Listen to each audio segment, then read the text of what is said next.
That's the settings, huh?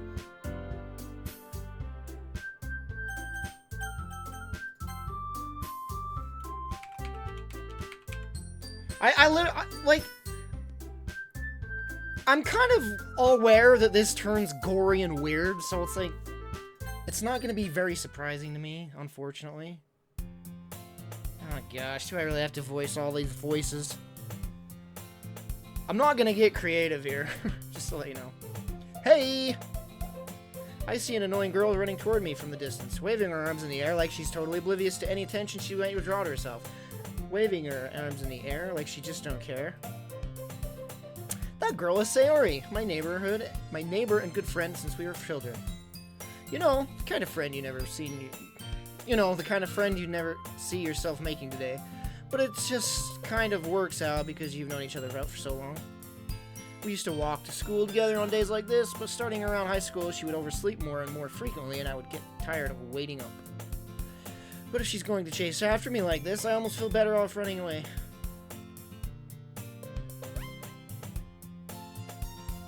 Yeah, it's like I said, I don't know how much this is going to shock me, because I know it goes disturbing and weird, so I don't know. I don't know anything other than those facts. And I've obviously no spoilers, so. However, I just sigh and idle in front of the crosswalk and let Sayori catch up to me. Did I stream yesterday? I don't know if I checked my Twitch clips yesterday and saved them on my hard drive. I'm scared.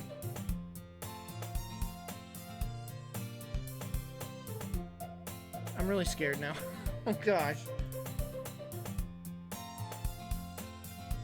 Give me a second here. I don't know why that just popped into my head, but... Ooh, yeah! I didn't! I didn't! What did I stream yesterday? Oh, I streamed Salt and Sanctuary. I don't know if there were any clips from that. I did not check any of the library last night after I streamed. I don't know if there are any good Twitch clips from last night. If there were, and if you did, please let me know, because sorting through Twitch clips is a nightmare, because you cannot do it in order of date. You can only do, like, last 24 hours and last 7 days or some crap like that. It's really stupid. Ha-ha! I overslept again. But I caught you this time. Maybe, but only because I decided to stop and wait for you. I need to look at the names while reading these. You say that like you were thinking about ignoring me. Baka! That's mean, Kilplix. Baka, don't. Well, if people stare at you for acting weird, then I don't want them to think we're a couple or something. Fine, fine. But you did wait for me after all. I guess you don't have to near to be mean even if you want to. Whatever you say, Sayori. We cross the street together and make our way to school. As we draw near, the streets become increasingly speckled with other students making their daily commute. By the way, Kilplix, have you decided on a club to join yet? A club? I told you already, I'm not really interested in joining any clubs. I haven't been looking either. That's not true. Sunda! You told me you would join a club this year. Did I? I'm sure it's possible that I did. In one of our many conversations where I dismissively go along with whatever she's going on about. Sayori likes to worry a little too much about me. When I'm perfectly content just getting by on the average while spending my free time on games and anime. This character's too much like me. Screen froze. Screen did freeze. Do window capture, I guess. Can you not do full screen windowed mode? This ain't good. Alright, let's see if this progresses. Sayori, it's not like you're missing anything except images. Right now, at least. Sayori likes to worry a little too much about me when I'm perfectly content just getting by on the average while spending my free time on games and anime. So that did progress, right? You're seeing this. It didn't freeze. Right? Yeah, I think it's good now. Uh-huh. I was talking about how I'm worried that you won't learn how to... Jinjo, calm down. Learn how to socialize. Do you have any skills before college? Your happiness is really important to me, you know? And I know you're happy now, but I'd like die at the thought of you becoming a neat and a fuse because you're not used to the reality world. You trust me, right? Don't make me keep worrying about you. All right. I'll look at a few clubs if it makes you feel happy. No promises though. Will you at least promise me you'll try a little? Yeah, I guess I'll promise you that. Yay! Why don't I let myself get lectured by such a carefree girl? More than that, I'm surprised I even let myself relent to her. I guess seeing her worry so much about me makes me want to ease her mind at least a little bit, even if she does exaggerate everything inside of her head. School days is as ordinary as ever, and it's over before I know it. After I pack up my things, I stare blankly at the wall, looking for an ounce of motivation. Clubs. Sayori wants me to check out some clubs. I guess I have no choice but to start with the anime club. Hello? Sayori? Sayori must have come into the classroom while I was spacing out. I look around and realize I'm the only one left in the classroom. I thought I'd catch you coming out of the classroom, but I saw you just sitting here and spacing out, so I came. Honestly, you're even worse than me. Sometimes I'm impressed. You don't need to wait up for me. It's just going to make you feel late to your own club. Well, I thought you might need some encouragement, so I thought, you know. Know what? Well, what could you... Wait, well, that you could come to my club. Sayori? Yeah. There's no way I'm going to your club. If... Meanie. Sayori is vice president of the Literature Club. Not that I was ever aware that she had an interest in literature. In fact, I'm not even sure she only did that because she thought it would be fun to help start a new club. Since she was the first one to show interest after the one who proposed the club, she inherited the title of vice president. That said, my interest in literature is guaranteed to be even less. Kazadora, thanks for the follow. Yeah, I'm going to the anime club. Come on, please. Onigai! Why do you care so much, anyway? Well, I kinda told the club yesterday I would bring in a new member. Oh, Kazeo00, thanks for the follow. I said that in reverse, but you know, that was weird that I did that. I kinda told the club yesterday I would bring in a new member. And Natsuki made the cupcakes and everything. Don't make promises you can't keep. I can't tell if Sayori is really that much of an airhead or is she so cunning as to have planned all of this out. I let out a long sigh. Fine, I'll stop by for cupcakes, okay? Yeah, let's go. Yatta! And thus, today marks the day I sold my soul for cupcakes. I mean, I dejectedly follow Sayori across the school and upstairs, a section of the school I rarely visit, being generally used for the third-year classes and activities. Sayori, full of energy, swings open the classroom door and slams someone in the face. Everyone, the new member's here. I told you don't call me a new member. Oh, that was me. I told you don't call me a new member. And I glanced around the room. Welcome to the Literature Club. It's a pleasure meeting you. Sayori always said nice things about you. Seriously, you brought a boy? Way to kill the atmosphere. Kilplix, what a nice surprise. Welcome to the club. All words escape me in this situation. This club is full of incredibly kawaii girls. What are you looking at? If you want to say something, say it. So sorry. Natsuki. Huh. The girl with the sour attitude, whose name is apparently Natsuki, is one I don't recognize. Her small figure makes me think she's probably at first year. She's also the one who made cupcakes, according to Sayori. You can't just ignore her when she gets moody. Sayori says that quietly. Oh, that was Sayori. Sayori says that quietly in my ear and then turns back towards the other girls. Anyway, this is Natsuki, always full of energy.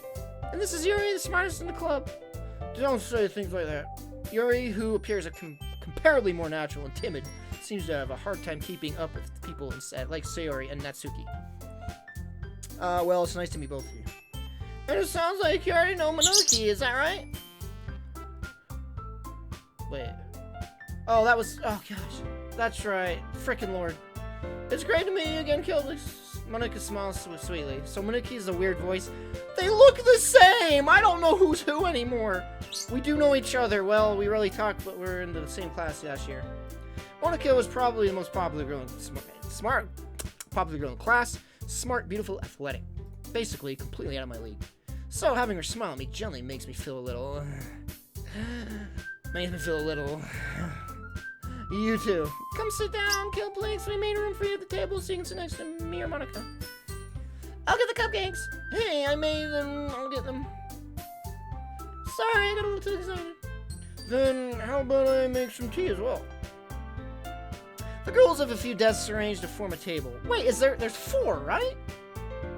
One of them looks just like the other one, and my brain, I can't figure it out. As Sayori mentions, it's been widening, so that there is one space. Is the music really loud, by the way? Like, is it drowning my voice out, or...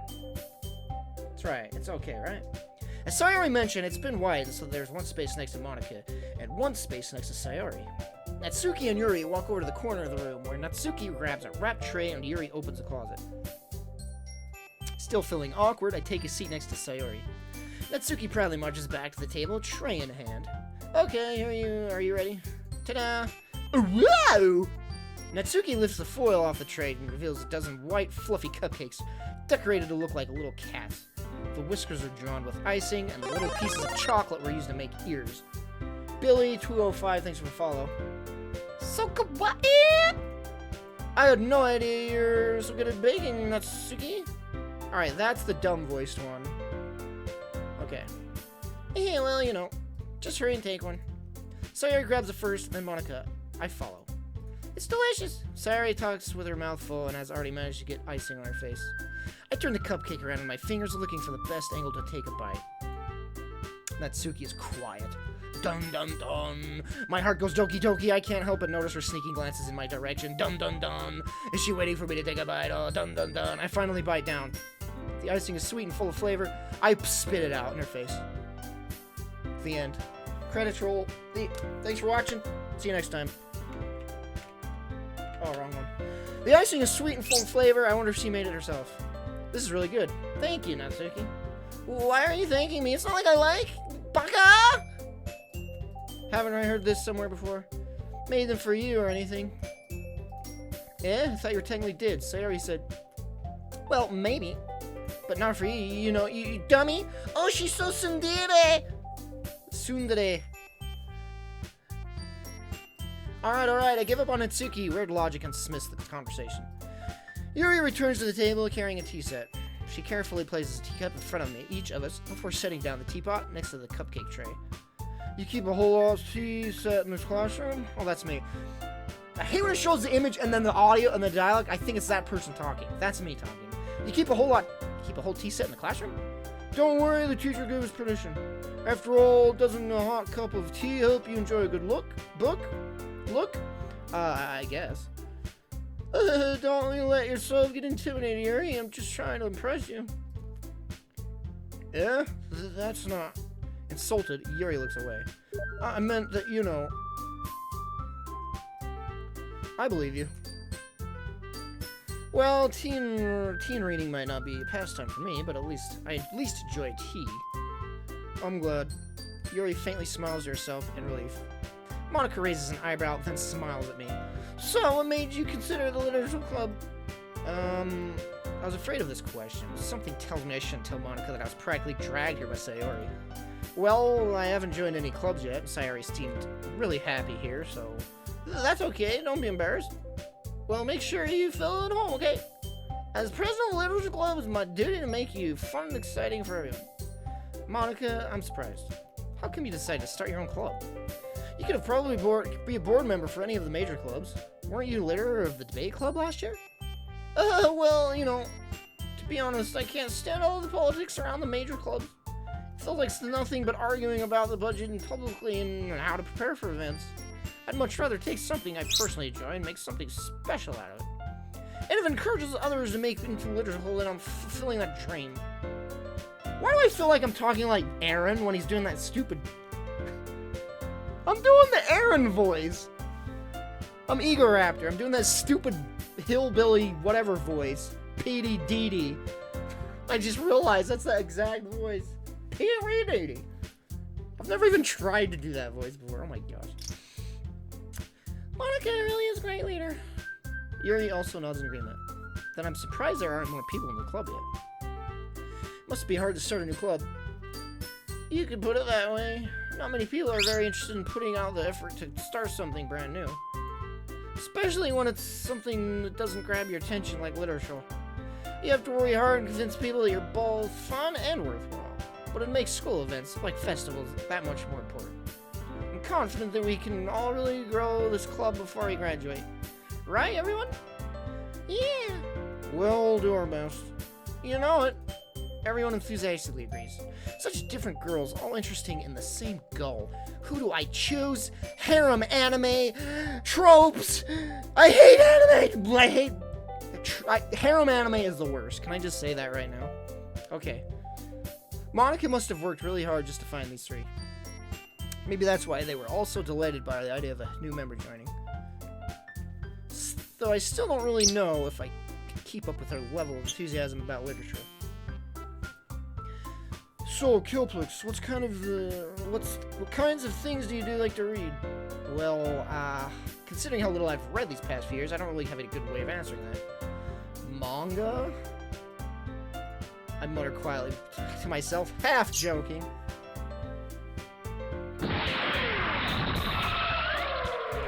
An enemy stand user! Thank you for the $8. So we waifu games now.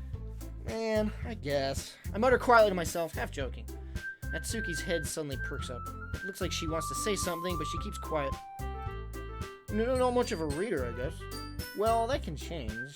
What am I saying? I spoke without thinking, ever seeing Yuri's sad smile. And chest. Anyway, what about you, Yuri? Well, let's see. Yuri traces the rim of her teacup with her fingers. Hold! My favorites are usually novels that build deep and complex fantasy worlds. I gotta go to the bathroom, and the bathroom will not be available soon, so I need to go use it right now. So, be right back. I'm running from an anime girl!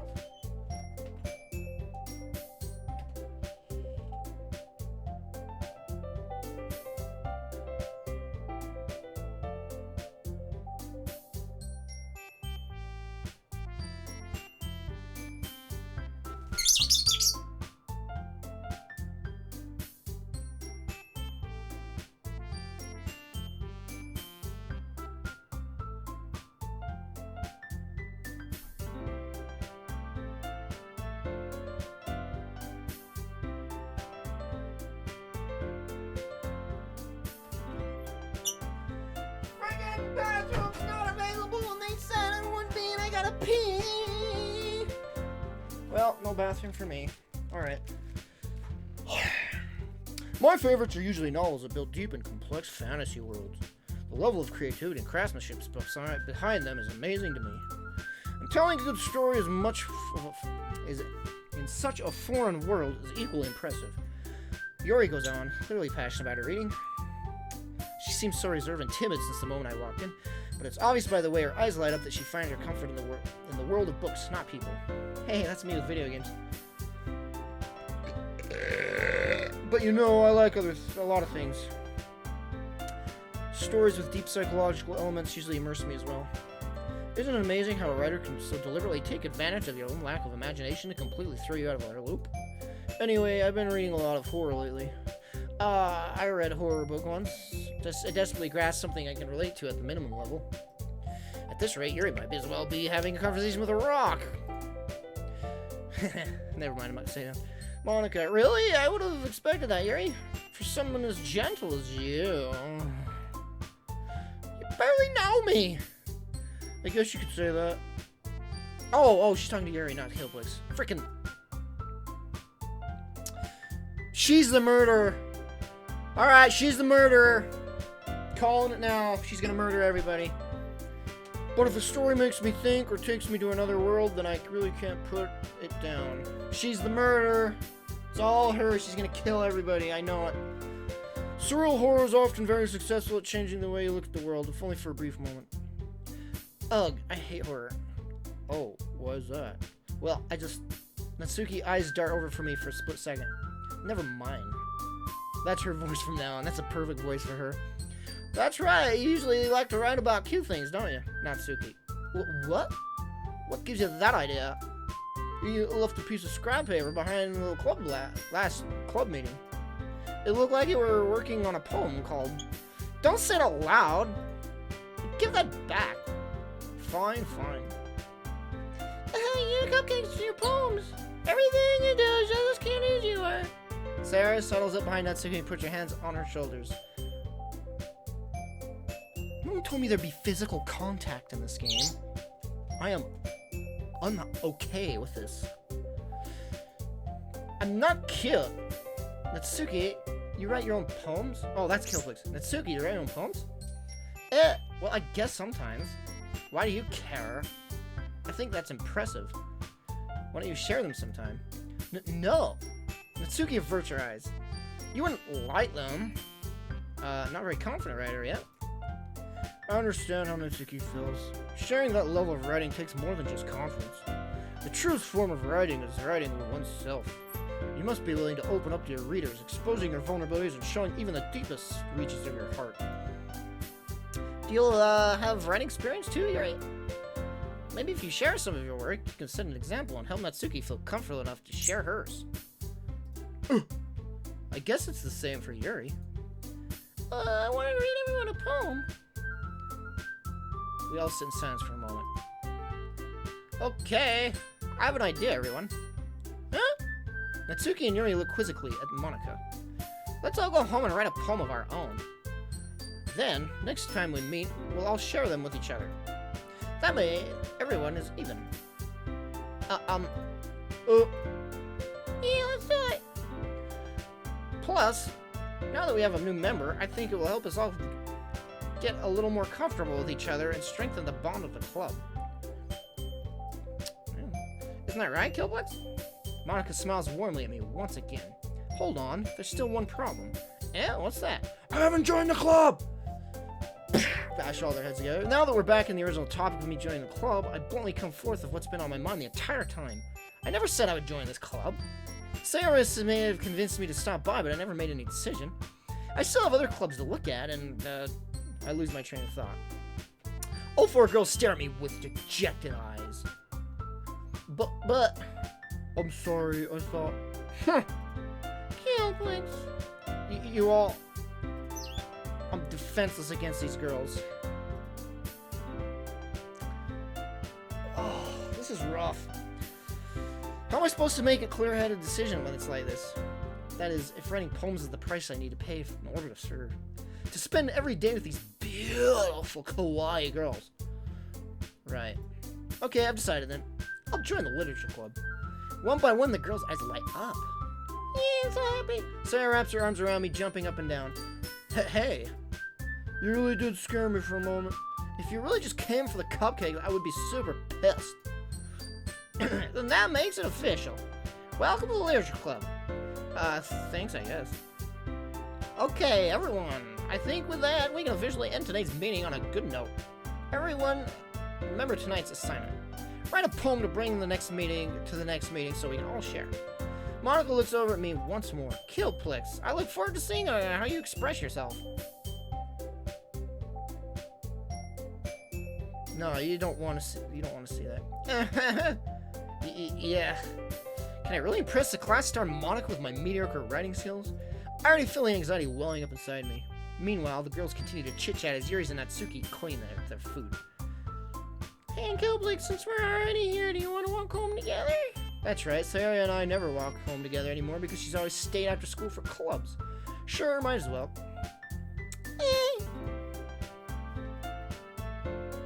With that, the two of us depart the club room and make our way home.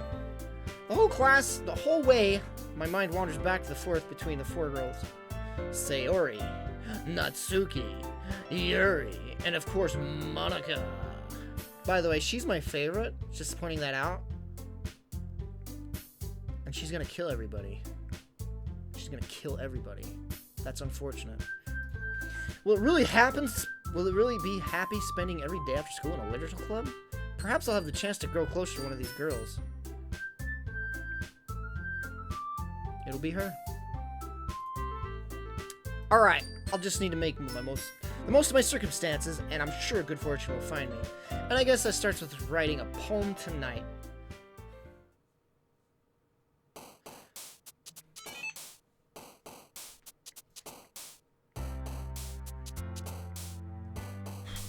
You do 8-bit, and you got my attention, I tell you that much.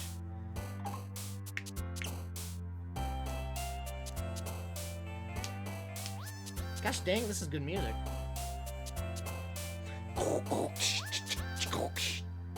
I gotta go to the bathroom now. It's apparently available this time. So I'm gonna pee out.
Let's tell them a poem. Pick words you think your favorite club member will like. Something good might happen with whoever they like. Okay.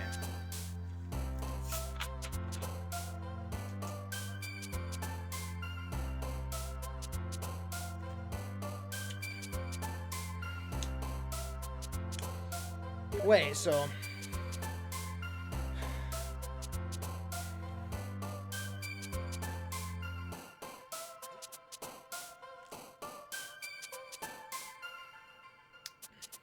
if I want to target her, then I should go horror related, right?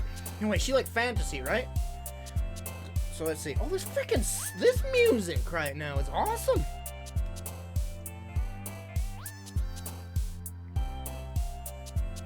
All right, so death.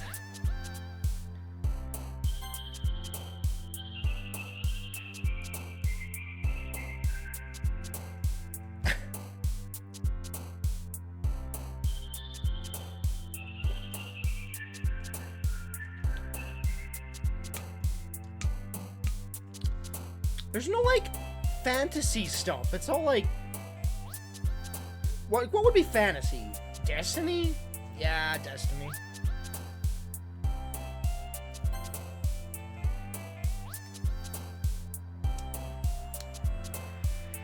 Journey. Bouncy. No. Fear. 20 of these pages? Good lord. I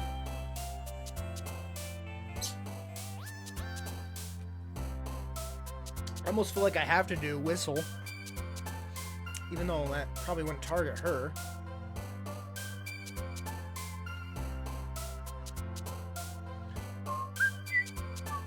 Kiss, Unending, Contamination, Ribbon, Skipping, Whistle, Friend, Entropy, Doki Doki. Contamination's the closest thing to, like, horror or adventure. Fantasy adventure. I'm gonna do Whistle, because it's me. I whistle, alright?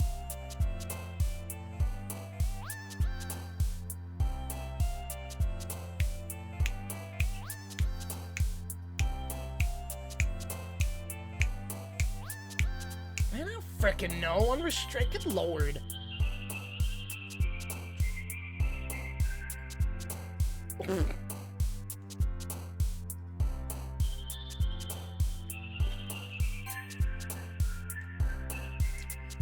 This is gonna be a dark freaking poem.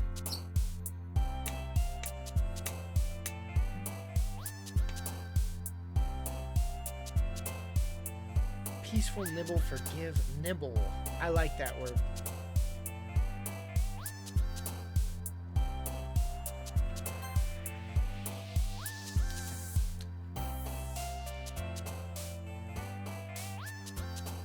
childhood dream, crimson, fickle, crimson.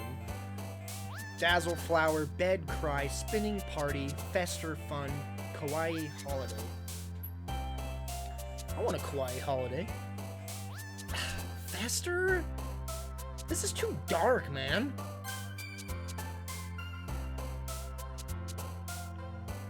Climax, color, embrace, amazing, fluffy, heart, intellectual, bunny, jump, hurt. I'm not doing hurt. I'm not going super dark, okay? I ain't an edgy son of a gun. I just wanted to go like horror, fantasy, adventure. But anything closely to horror or fantasy is like all dark stuff. Intellectual. Calm, rose, nightgown. Oof. I want to go to the lusty side of things, to be honest. We'll do the lusty Argonian maid novel.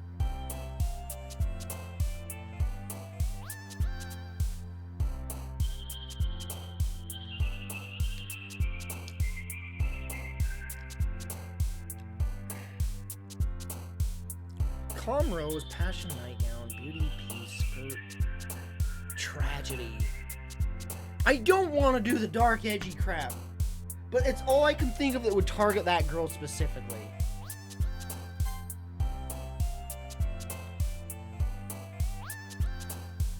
Like, if that's my goal, is to target her, do they move depending on how close you are? Or is this like just random animations of them hopping around? She hasn't even moved.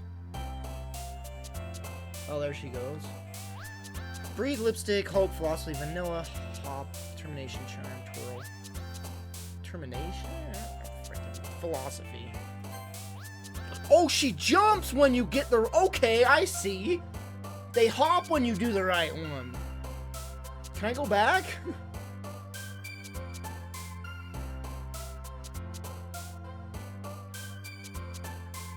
I think she hopped when I did that, right?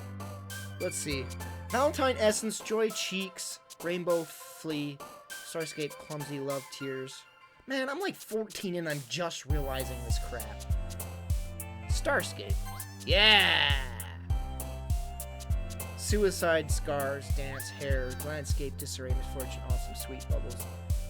Landscape? Scars? No! Should I reload? Should I reload so that I can figure out that I'm targeting her? Oh my gosh. I don't know what the last save would be, though. I can't believe I'm like 5 away and I'm just realizing this indicator here on who I'm targeting.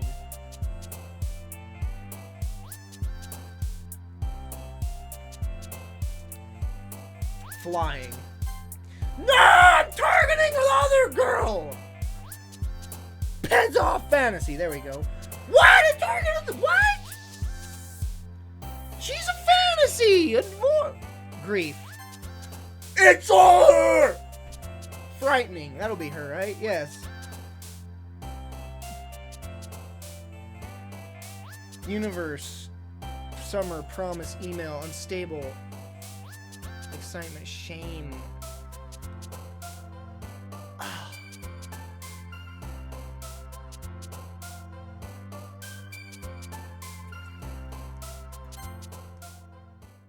I have no idea how accurate I've been. It was like the last 5 that I finally realized it shows who you're actually targeting. Gosh dang it. Hi again, Kilplix. Glad to see you didn't run away on us. Haha. Nah, don't worry. This might be a little strange for me, but at least I keep my word. Well, I'm back at Literature Club. I was the last to come in, so everybody else is already hanging out. Thanks for keeping your promise, Kilplix. I hope this isn't too overwhelming of a commitment for you.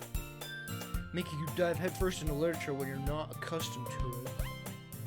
Oh, come on. Like he deserves any slack. Sayara told me you didn't even want to join any clubs this year. And last year, too. I don't know if you plan on to just come here and hang out or what. But if you don't take us seriously, then you won't see us at the end of it.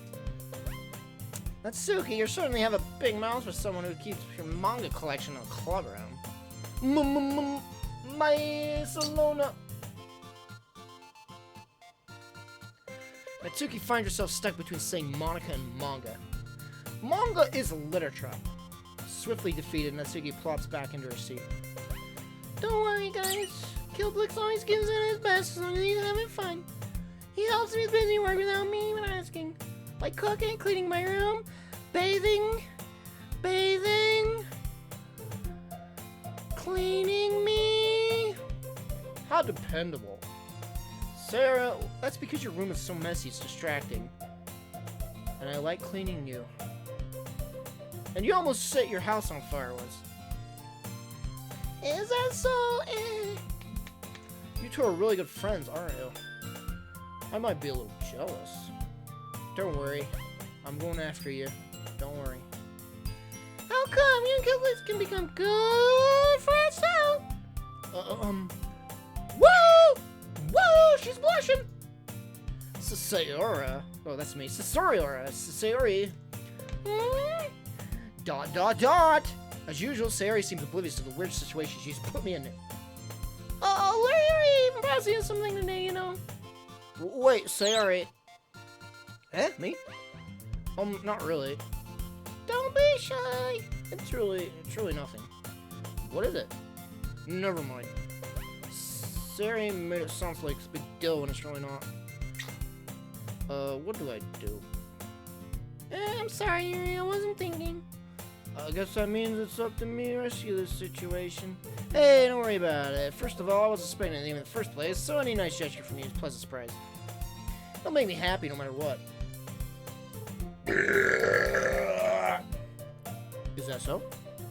Yeah, I won't make a big deal of it if you don't want me to be. Alright, well, here. Yuri reaches into her bag and pulls out a book.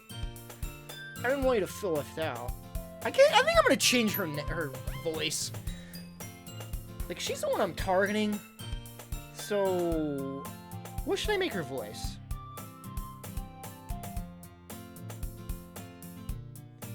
I don't know why you left. I don't freaking know. It's not like I'm very diverse here with my voices. I didn't want you to feel left out, so I picked out a book that I thought you might enjoy. It's a short read, so it should keep your attention even if you don't usually read.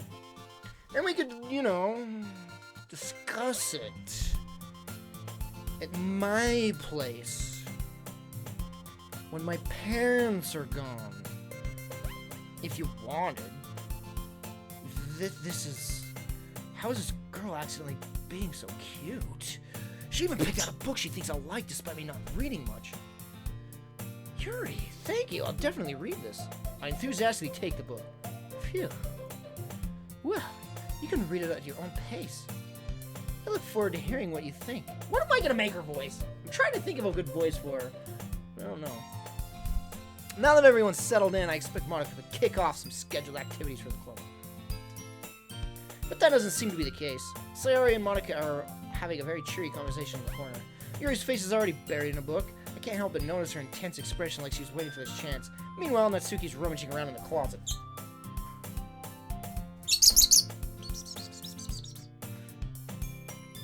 I'm really curious to talk to Yuri a little bit more. So apparently I did choose all the good Yuri ones because I'm targeting her right now. But at the same time, I would feel bad for distracting her from reading. I catch a glimpse of the cover of her book. It looks like the same book that she lent me. More than that, she seems to be on the first few pages. Ah! Crap. I think she noticed me looking at her. She sneaks another glance at me, and her eyes meet for a split second. Our hearts go Doki Doki, but that only makes her hide her face even deeper in her book. Sorry, I was just spacing out. I mutter this, sensing I made her uncomfortable. Oh, it's fine. If I was focused, then probably wouldn't have noticed in the first place. But I'm just rereading a bit, so... That's the book you gave me, right? Uh-huh. I wanted to read it, some of it. Not for any particular reason. Just curious, how come you have two copies of the same book? Oh wait. That was Kilplix saying, oh lord, the voices. Well, when I stopped at the bookstore yesterday. Oh, that's not what I meant. I mean, I just happened to buy two of them. I see. There's something fairly obvious here that Yuri isn't telling me, but I decided to let it go. I'll definitely start reading it soon. I'm glad to hear. Once it starts to pick up, you might have a hard time putting it back down. It's a very engaging and relatable story. Is that so? What's it about, anyway? Well, Yuri closes the book and scans her eyes over the back. The book is titled Portrait of Markov. There's an ominous-looking eye symbol on the front cover. Alright, I just wanted to make sure I don't actually give anything away. Basically, it's about this girl in high school who moved in with her long-lost young sister. But as soon as she does so, her life... Man, this is an exhausting voice to do. But as soon as she does, her life gets really strange. I'm gonna... This is an exhausting voice to do. She gets targeted by people who escape from a human experimental prison. And while her life is in danger, she desperately chooses who to trust. No matter what she does, she ends up destroying most of her relationships, and her life starts to fall apart. That's kind of dark, isn't it? Yuri made it sound like it was going to be a nice story, so that dark turn came from nowhere. Aha! Yuri gently giggles all of a sudden. Are you not a fan of that sort of thing, Kilplix? No, it's not that. I mean, I can definitely enjoy those kind of stories, so I don't worry. I hope so. Yeah, I totally forgot that Yuri is into those things. She's so shy and reclusive on the outside, but her mind seems to be completely different. It's just those kinds of stories. They can challenge you to look at life from a strange new perspective. She's so gonna kill everybody. Why am I targeting her as a freaking romantic option when she's so gonna kill everybody? When horrible things happen, not just because someone wants you to be evil, but because they have their own goals or they... Oh my gosh, listen to this. She's killing everybody. She's killing us all. But because they have their own goals, their own philosophies that they believe in. Then suddenly, when you thought you related to the protagonist, they're made out to be the naive one for letting their side morals interfere with the villain's plans. I'm rambling, aren't I? Not again. I'm sorry.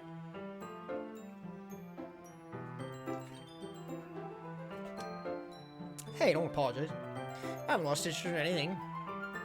You're hot. I'm gonna read anything you let me read. Well, I guess it's alright then. But I feel like I should let you know that I have this problem. When I let things like books and writing fill my thoughts, I kind of forget to pay attention to other people. So I'm sorry if I end up saying something strange and kill a few people. And please stop me if I kill a few people and start talking too much. I really don't think you need to worry. That just means you're passionate about reading and a murderer. The least I can do is listen. It's a literature club after all. That's true. In fact, I might as well get started reading it, right? You don't have to. What are you saying? Just a moment ago, you said you were looking forward to it. Let me just get to that book.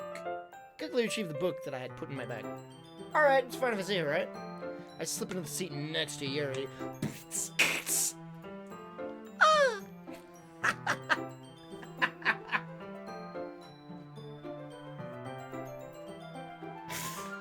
Yeah.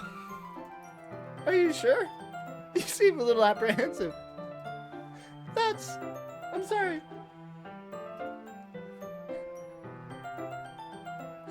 It's not that I don't want you to. It's just something I'm not very used to. That is, reading in company with someone. I see. I just like the thought of me sitting next to a girl and she freaks out. Well, just tell me if I end up distracting you or anything. Alright. I open the book and start with the prologue. Soon understand what Yuri means about reading in company. It's as if I can feel her presence over my shoulder as I read. It's not particularly, maybe a little distracting, but the feeling is somewhat comforting. Yuri is in the corner of my eye. Her cleavage is in the corner of my eye. I realize that she's not actually looking at her own book. She's looking at my cleavage. I have cleavage? I'm a girl? Dun dun dun! I glance over. It looks like she's reading from my book instead. Sorry. I was just... Yuri, you really apologize a lot, don't you? I do? I don't really mean to. Sorry. I mean... Oh, that was me.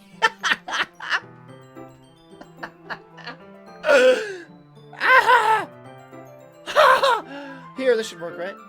I slide my desk until it's up against Yuri's. Then we hold the book more between the two of them. That's cracking me up for some reason. I suppose so. Yuri timidly closes her own copy. Once we each lean in a little, our shoulders almost touching. Our hearts go Doki Doki Literature Club. It feels like my left arm is in the way, so instead I use my right hand to hold the book open, and I put my arm over her shoulder, and she goes, ah! Ah, I guess that makes it kind of difficult to turn the page. Here! Yuri takes her left arm and holds the left side of the book between her thumb and forefinger. Ah! Oh, wait, that's me. Ugh! I do the same with my right arm. I'm gonna do that from now on. I do the same with my right arm on the other side of the book. That way I turn the page and Yuri slides under the thumb after it flips over to her side. But in holding it like this,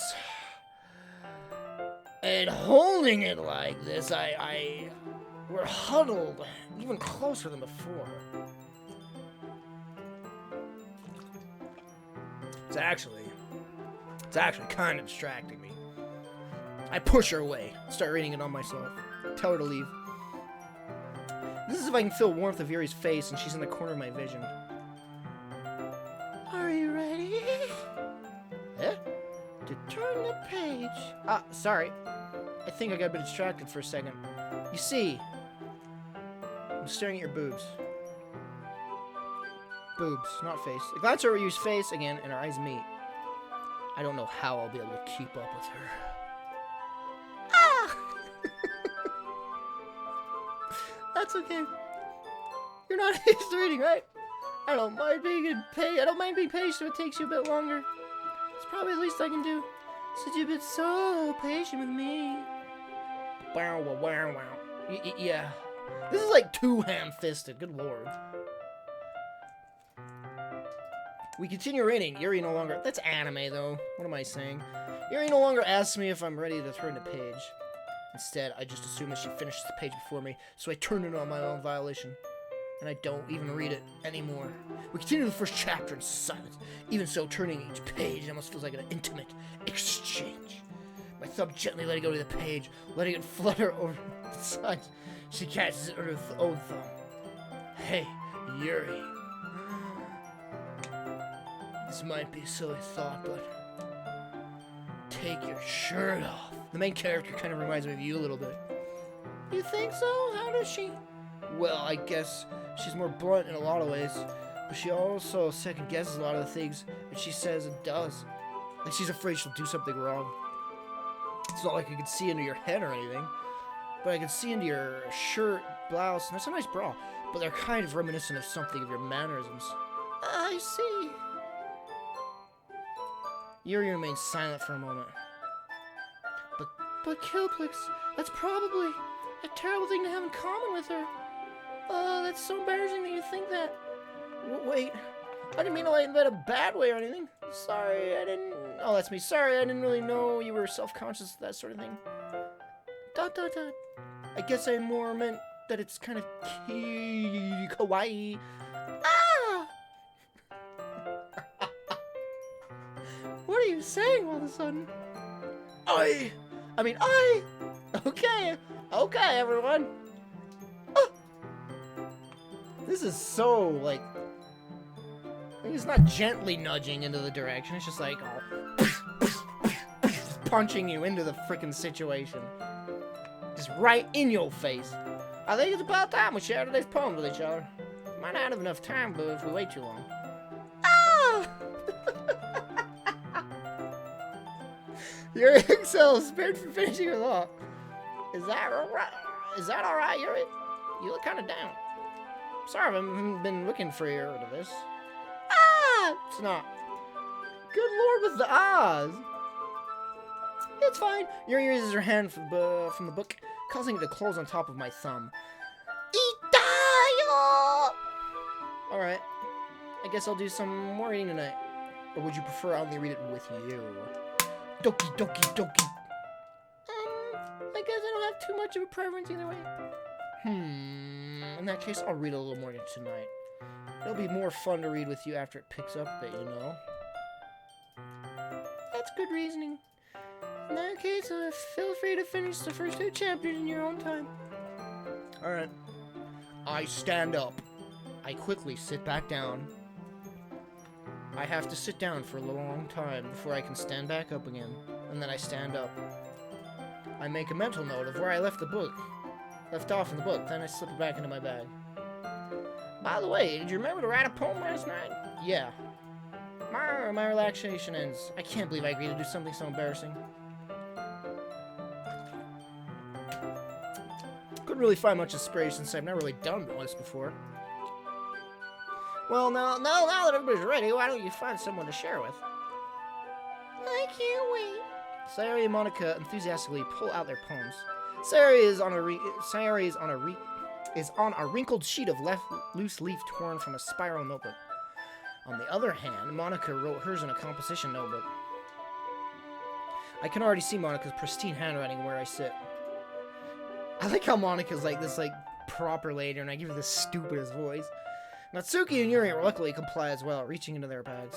I do the same myself. Who should I show my poem to first? Yuri, only one for me. Yuri seems the most experienced, so I should start with her. I can trust her opinion to be fair. As Yuri reads the poem, I notice her eyes lighten. Exceptional. What's that? What was that? Huh? Did I say it out loud? Yuri first covers her mouth, but then ends up covering her whole face. He's going to hate me. You really didn't do anything wrong, Yuri. That's so no. I guess you're right. What am I getting so nervous for? Yuri takes a breath, clears her throat. So, what kind of writing experience do you have? Your use of imaginary metaphors indicates you've written a lot of poetry before. Imagery, not imaginary. Really? Wow, that's a huge compliment coming from you. This is actually my first time, really. Huh? Yuri stares at me blankly, then looks at my poem again. Oh, well, I know that. I just meant, Yuri trails off, unable to find an excuse. She traces her finger along the words in the poem as if breaking it down more thoroughly. Yeah, okay. This is the reason I was able to tell. It's just that there are specific writing habits that are usually typical of new writers. And having been through that myself, I kind of learned to pick up on them. I think the most noticeable thing I recognize in the new writers is that they try to make their style very deliberate. In other words, they tend to pick a writing style separate from the topic matter, and they form the two together. The end result is that both the style and the expressiveness are weakened. Once Yuri finds her train of thought, it's as if her demeanor totally changes. Her stammering is completely gone, and she sounds like an expert. Of course, that's not something you can be blamed for. There are so many different skills and techniques that go into writing even a simple poem. Not just finding them and building them, but getting them to work together is probably the most challenging part. It might take you some time, but if it comes to practice and learning by example and trying new things, I also hope that everyone else in the club gives you valuable feedback. Natsuki can be a little biased, so... Biased how? Yo! Asura 706 is subscribed tier 1. Thank you very much. Can we welcome Asura 706 by spamming a Kilplix emote? Thank you very much for the sub. Appreciate you. Thank you again.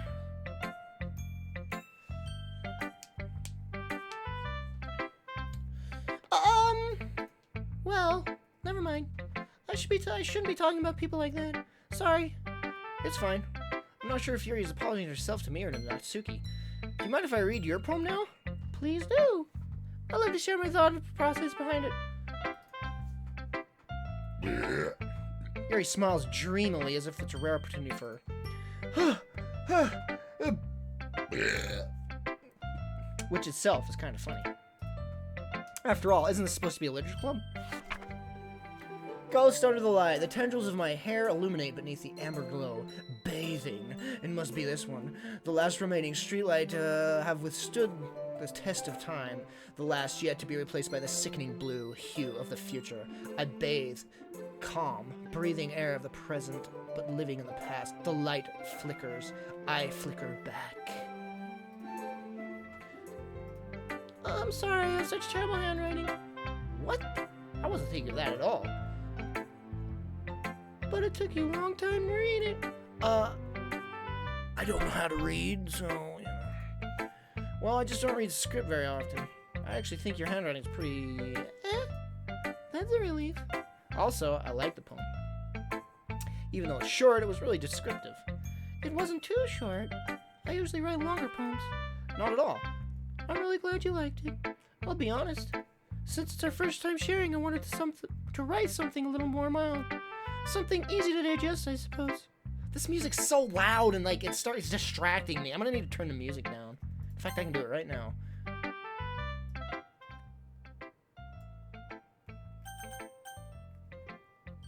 Hello, hello, hello, hello. The sound's all right? That music needed to be turned down. Good lord.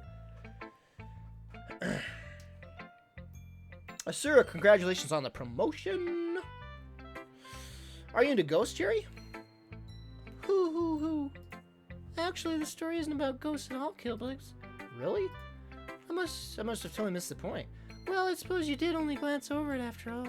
But remember that poets often express their own thoughts, feelings, and experiences in their work. They usually do more than tell a simple story or paint a picture. In this case, perhaps the subject of the poem is only being symbiotically compared to ghosts. Lingering in the past, remaining in place of comfort and able to let go of the past. Her voice is so exhausting. I might have to change it again. Like I have to like strain my vocal cords to speak this voice. It's soon to be left with nothing. That's a lot more solemn putting it that way. I hadn't even thought of that. That's impressive. It's nothing really. Yours was impressive too, so... Nah. If anything, I could probably learn a thing or two from you. You think so? Yeah, of course. Ah! You know, I was really nervous about doing all this, but in the end, I enjoyed it. I'm going to keep doing my best for you, Kilplix. Ah! Oh! Me too. Who should I show my poem to next? Well, this one, alright. Oh gosh, I'm gonna have to strain my vocal cords even more. That's a good poem, Kilplix. Are you sure it's your first time? Of course. It's not that good. Am I the kind of guy who would be writing poems in his spare time? Guess you're right. But that's why you impressed me. Well, to be honest, I was afraid you wouldn't do it seriously. Or that you wouldn't write one at all. I'm really happy that you wrote one. It sure just reminds me of how you were really a part of the club now. Not to mention the fact that I'm standing in front of you in the club room. Well, of course. I'm not really into it yet, but that doesn't mean I'll break my promise. See? It's just like I said before, Kilplix. Deep down, you're not selfish at all, you know. Trying new things like this is for other people. That's something that you're only good at. That's something that only really good people do. Thanks, Sayori. I'm not sure if Sayori sees the full picture of my motive here. Then again, my real motive is just to get into the pants of Yuri. So, you know, dude. I can't deny that she's part of the reason I joined. Knowing how much this means to her and all. Yeah, and I'm gonna make sure you love the venue, okay? That'll be my way of thanking you. Alright, I'm going to hold you for that then. Yay! Now you read my poem too, right? Don't worry, I'm really bad at this. Well, see about that. Dear sunshine, the way you glow through my blinds in the morning, it makes me feel like you miss me, kissing my forehead to help me out of bed, making me rub the sleep before my eyes. Are you asking me to come and play? Are you trusting me to wish me a rainy day? I look above, the sky is blue. It's a secret, but I trust you too. If it wasn't for you, I could sleep forever, but I'm not mad. I want breakfast.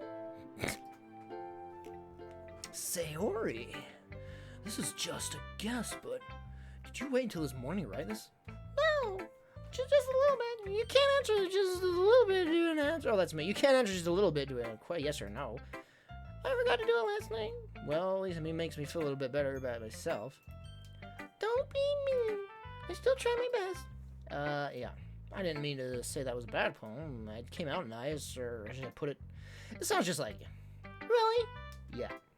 Especially that last one. I made eggs and toast. Even though you were late to school? It's bad to skip breakfast. I get all cranky. Well, I guess there's no point arguing. Anyway, thanks for showing me. This was so much fun. Monica's the best. Yeah. But next time I won't forget. I'm gonna write the best poem ever. Well, I guess I look forward to it. Who should I show my poem to next? Next week. Oh gosh, I can talk normally. Kilplix, if you're... Yeah, this is so normal. Kilplix, if you're not going to take this club seriously, then go home. What? Harsh? What? You expect me to believe that you actually put effort into this? Do you think I'm stupid? I'm not a writer? Maybe it's not very good, but yeah, I did put in effort. We all start somewhere, right? If you're still proud of the first poem you ever wrote, then I'd like to read it. Painful. Oh, painful to think about. Painful to think about? Fine. Well, sorry. You'll get better anyway. I'll tell you what to improve, but you better just try. You're better off just trying again. Fair enough. Well, to each their own, I guess. Anyway, I guess I gotta share mine now. Knowing you, you'll probably think it's stupid. Eagles can fly, monkeys can climb, crickets can leap, horses can race? Slip of the tongue?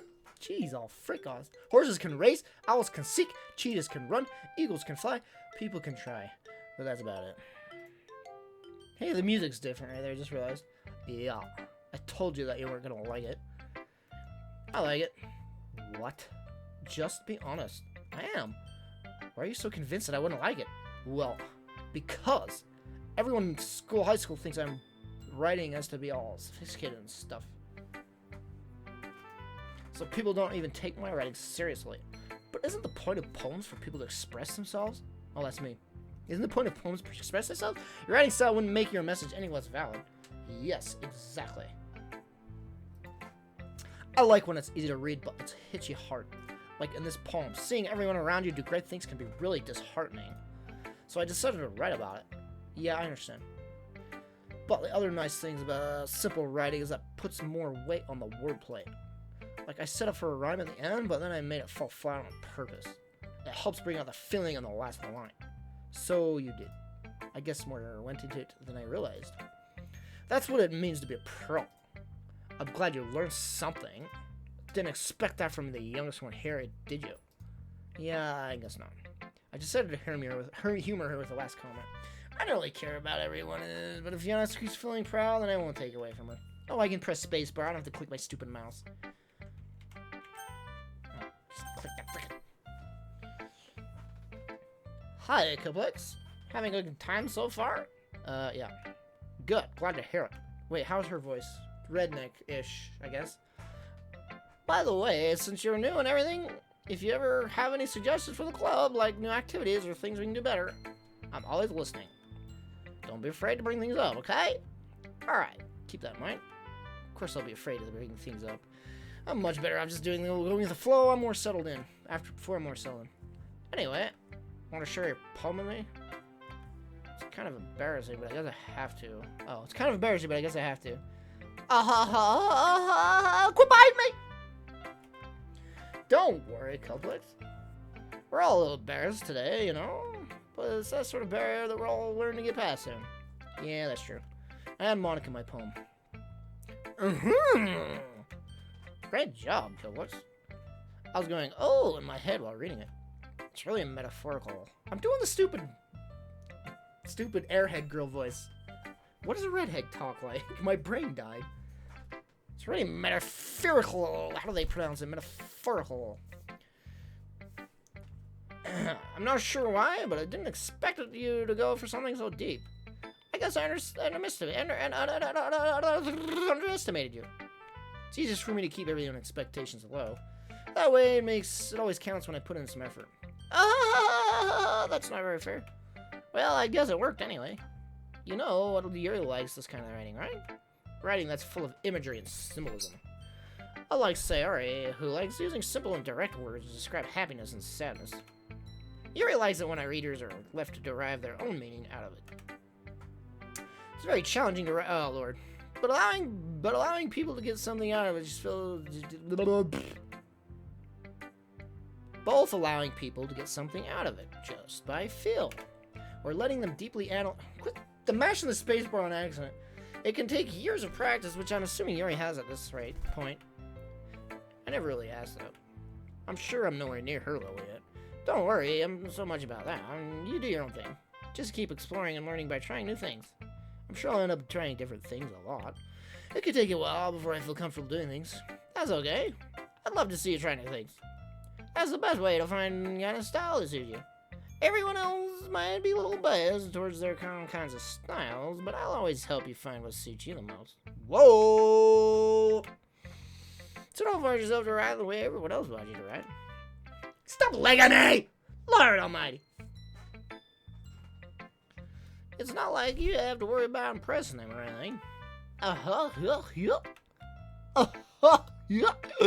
Anyway, do you want to read my poem now? Don't worry, it's not very good. You sound pretty confident for someone who claims to not be very good. Well, that's just because I have to sound confident. That doesn't mean I always feel that way, you know? I see. Well, let's read them. It's too long. Hole in wall. It couldn't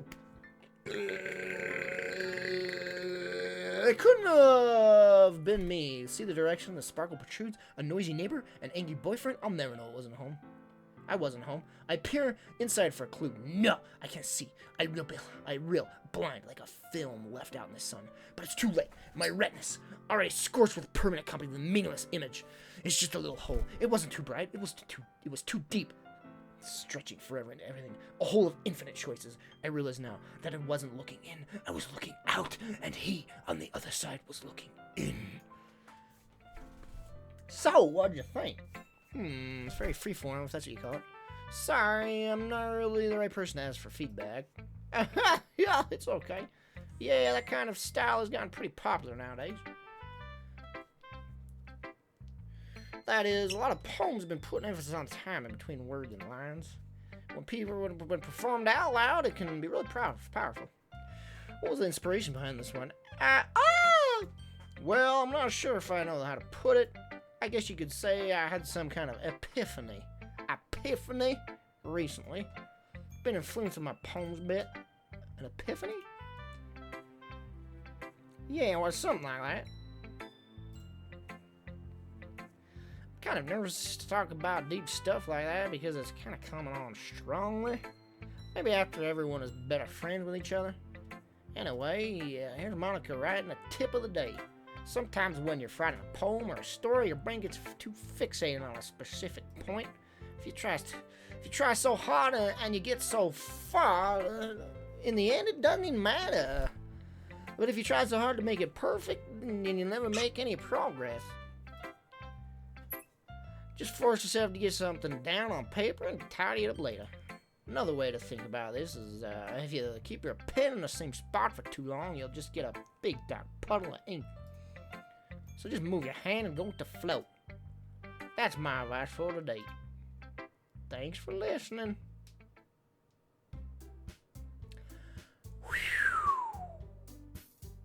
Guess that's everyone. I glanced around the room.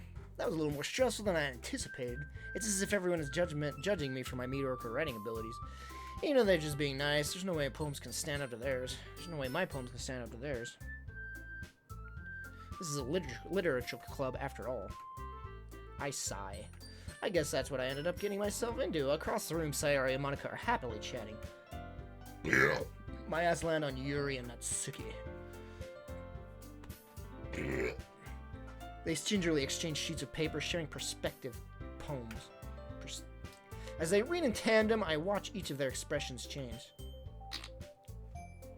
Natsuki's eyebrows furrow in frustration. Meanwhile, Yuri smiles sadly. What's with this language? Eh? Did you say something? Oh, it's nothing. Natsuki dismissively returns the poem to the desk with one hand. I guess you could say it's fancy. Thanks. Yours is cute.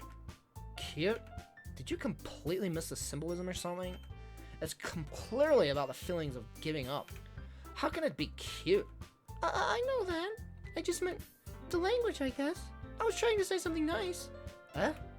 You mean you have to try that hard to come up with something nice to say? Thanks, but it really didn't come out that nice at all. Whoa! $20 from Poe! Really excited to see you play this. You should keep the game files open for certain events. Loving this stream so far. 10 storytelling Keep the with save files. Austin. You know what? I actually Keep it haven't up. saved it at all. Let's do that. Thanks for the $20, Poe. Or Poe. Appreciate that. Thanks, but it really didn't come out nice at all. Well, I do have a couple of suggestions. Oh, whoops. What am I doing? Huh. If I was looking for suggestions, I would have asked someone who actually liked it. Which people did, by the way. Sayari liked it, and Kilplix did too. So based on that, I'll gladly give you some suggestions of my own. First of all, excuse me. I appreciate the offer, but I've spent a long time establishing my writing style. I don't expect it to change anytime soon, unless of course I come across something particularly inspiring, which I haven't yet. And Kilplix liked my poem too, you know. He even told me he was impressed by it. Natsuki suddenly stands up, punches Fury in the face, runs out of the room. Oh, I didn't realize you were so invested in trying to impress our new member, Yuri. That's not what I... Ooh! You just... Yuri stands up as well. Maybe you're just jealous that Kilplix appreciates my advice more than he appreciates yours. Huh? And how do you know that he didn't appreciate my advice more? Are you that full of yourself? No. If I was full of myself, I would deliberately go out of my way to make everything I do overly cutesy. Is everyone okay? Well, you know what? I wasn't the one whose boobs magically... Whoa! That's why I'm going after her. It's true. She nailed it. I'm ashamed. I wasn't the one whose boobs magically grew size bigger as soon as Kilplix started showing. She's padding! No! Natsuki! Natsuki, that was a little... This doesn't involve you. I don't like fighting guys. Suddenly, both girls turned towards me as if they noticed I was standing there. Kilplix, she's trying to make me look bad. That's not true. She started it. If she could get her over herself and learn to appreciate that simple writing is more effective, then this wouldn't have happened in the first place. What's the point in making your poem all convoluted for no reason? The meaning should jump out to the reader, not force them to have to figure it out. Help me explain that to her, Kilplix. Well, wait. There's a reason we have so many deep, expressive words in our language. It's the only way to convey our complex feelings and meaning the most effectively. Avoiding them is not only necessarily limiting yourself, but also a waste. You understand that, right, Kilplix? Well... How did I get dragged into this in the first place? This is such a freaking harem anime. I'm, like, sick to my stomach. Harem anime. Listen, I liked Tenchi Muyo like any young teen did back in the day. After that, I was done with harem animes. They're so stupid. Like, I try to get into harem animes every now and then, and they're just so bad. Oh, anyway. I'm not gonna rant on about that. They're so tropey. They're so tropey. How did I get dragged this in the first place? It's not like I know anything about writing, but whomever I agree with, they'll probably think more highly of me. Who do you think I'm gonna read? Help me out, Sayori. Sorry, Natsuki, but you're all beep. Wait, what? Natsuki, you're right that I liked your poem. Sit. Wait. That's not an excuse for you to be so mean. You shouldn't pick a fight just because someone pads their bra. That's not what happened at all. Yuri wouldn't even take my poem seriously. I understand. Yuri, you shouldn't pad your bra. I appreciate it. I'm flattered. Your boobs are perfect the way they are. You don't need to. You don't need to pad them. All right. You're a seriously talented writer as well. It's no secret that I was impressed. Specifically by your bust size. Well, but here's the thing. Bra padding is very deceptive to males. And if you keep flaunting that, eventually they're going to figure it out. I mean, there's going to be a night or a day you get in a relationship. A night's going to go too far, and you're going to consent, and they're going to find out that you're patting. No one's going to be happy in that situation. Just be honest with your bust size. Boobs are great, no matter the size.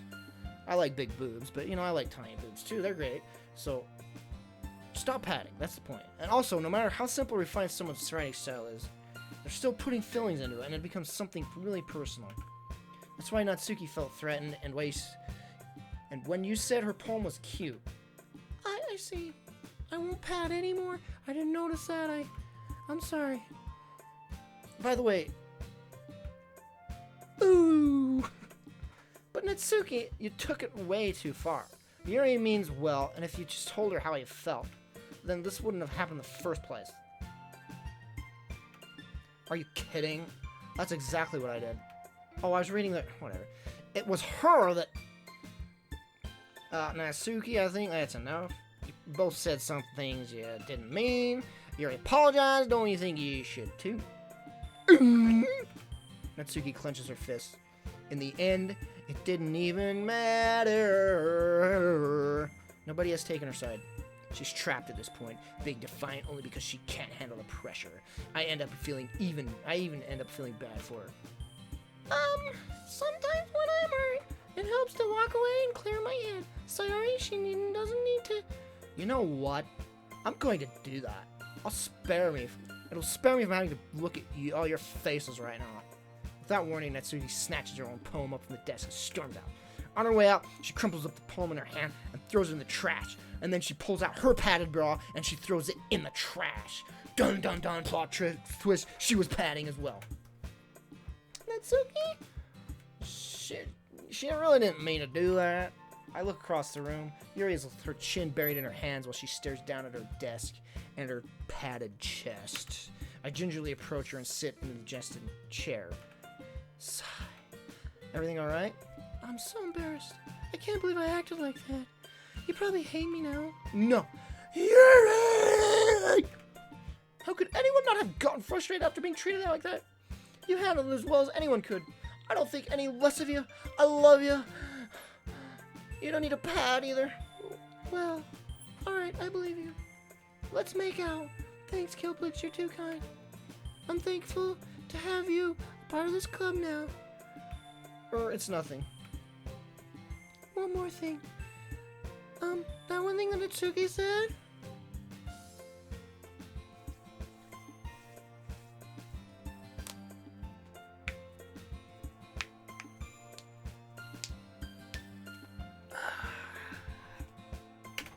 About, I would never do anything like that. So shameful. My breasts are large and beautiful. They're not padded. So, what thing did Natsuki say?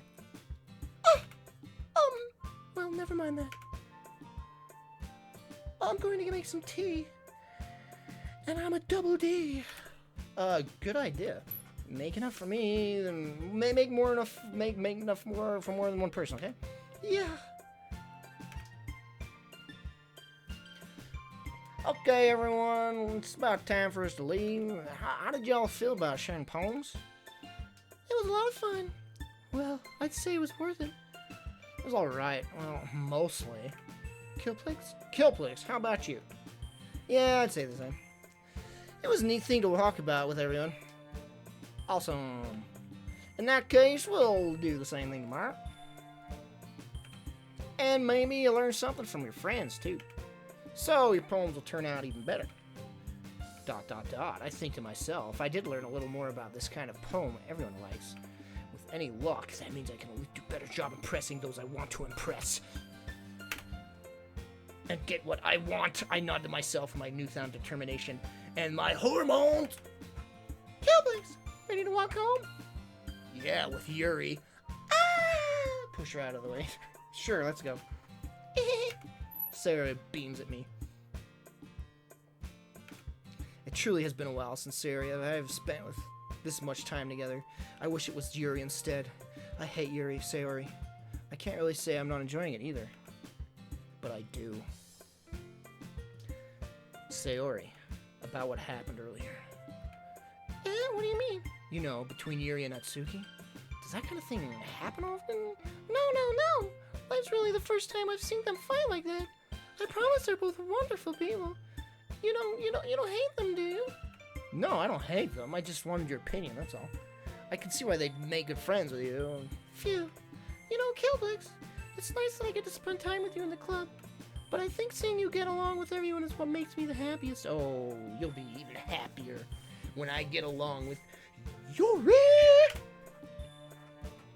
And I think everyone really likes you, too. That's... so korewa! Everyone's day is going to be so much fun. Sigh. It looks like Sayori still hasn't caught on to the kind of situation I'm in. Sure, being friends with everyone is nice, but does it really need to stop there?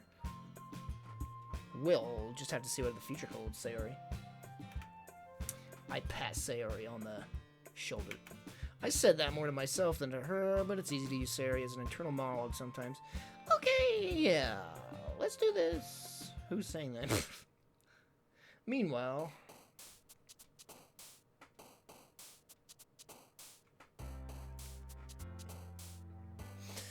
clumsy electricity, hair, melancholy, extraordinary shopping, spinning. I know what I'm doing this time.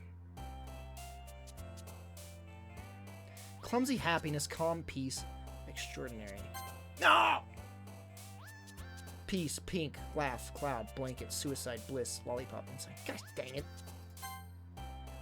Why does the big boob one be the... why is she the emo? Philosophy... it's probably her philosophy, so... she's more of the intellectual, right? And she's more of the, like, the dark and brooding, unfortunately.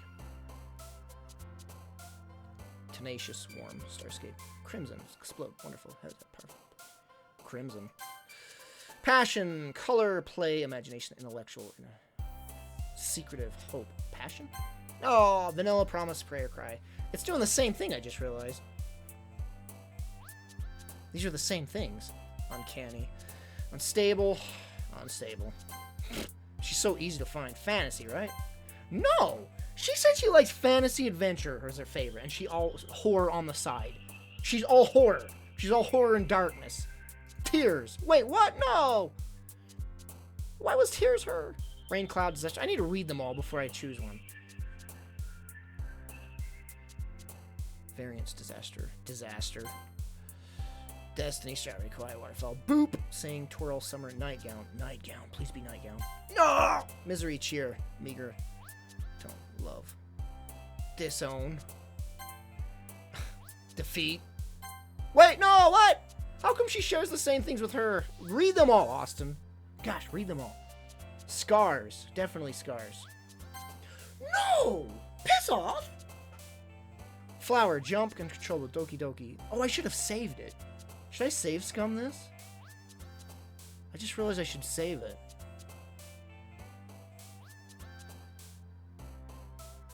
Contamination. Vivid, alone, bunny, judgment, vibrant, empty, empty. No! What is this? I'm choosing all her right now. It's pissing me off. Sadness, fickle, anime, romance, infallible, candy, dance, mouse. Infallible, right? It's infallible or sadness. I think sadness... no, it's gotta be sadness. Liz. Death. It's obviously death, right? Like...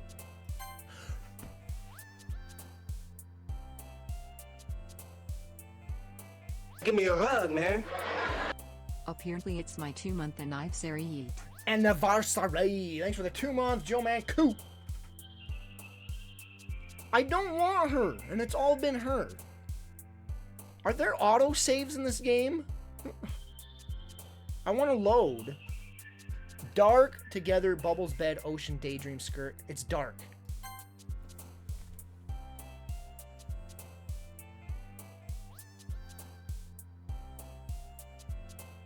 I'm gonna reload and just skip all the dialogue here.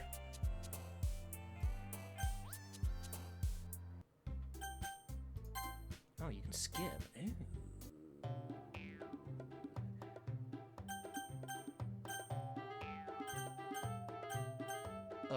Yeah.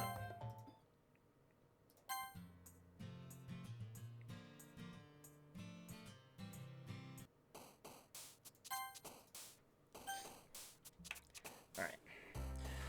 Fantasy.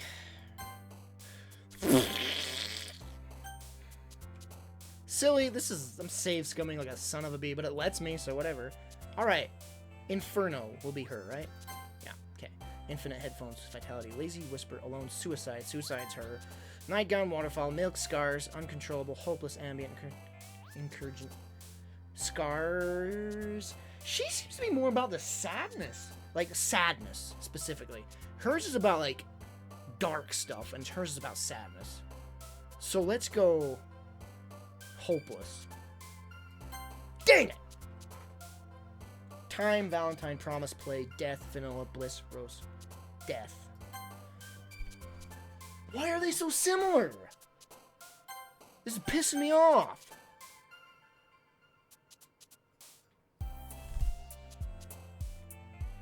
Breathe, Amazing, Spinning, Doki Doki, Together, Aura, Happiness, Valentine. I have no idea. I'm gonna spend all night on this crap, man. Hopeless, Doki Doki, Together, Aura. I have no idea.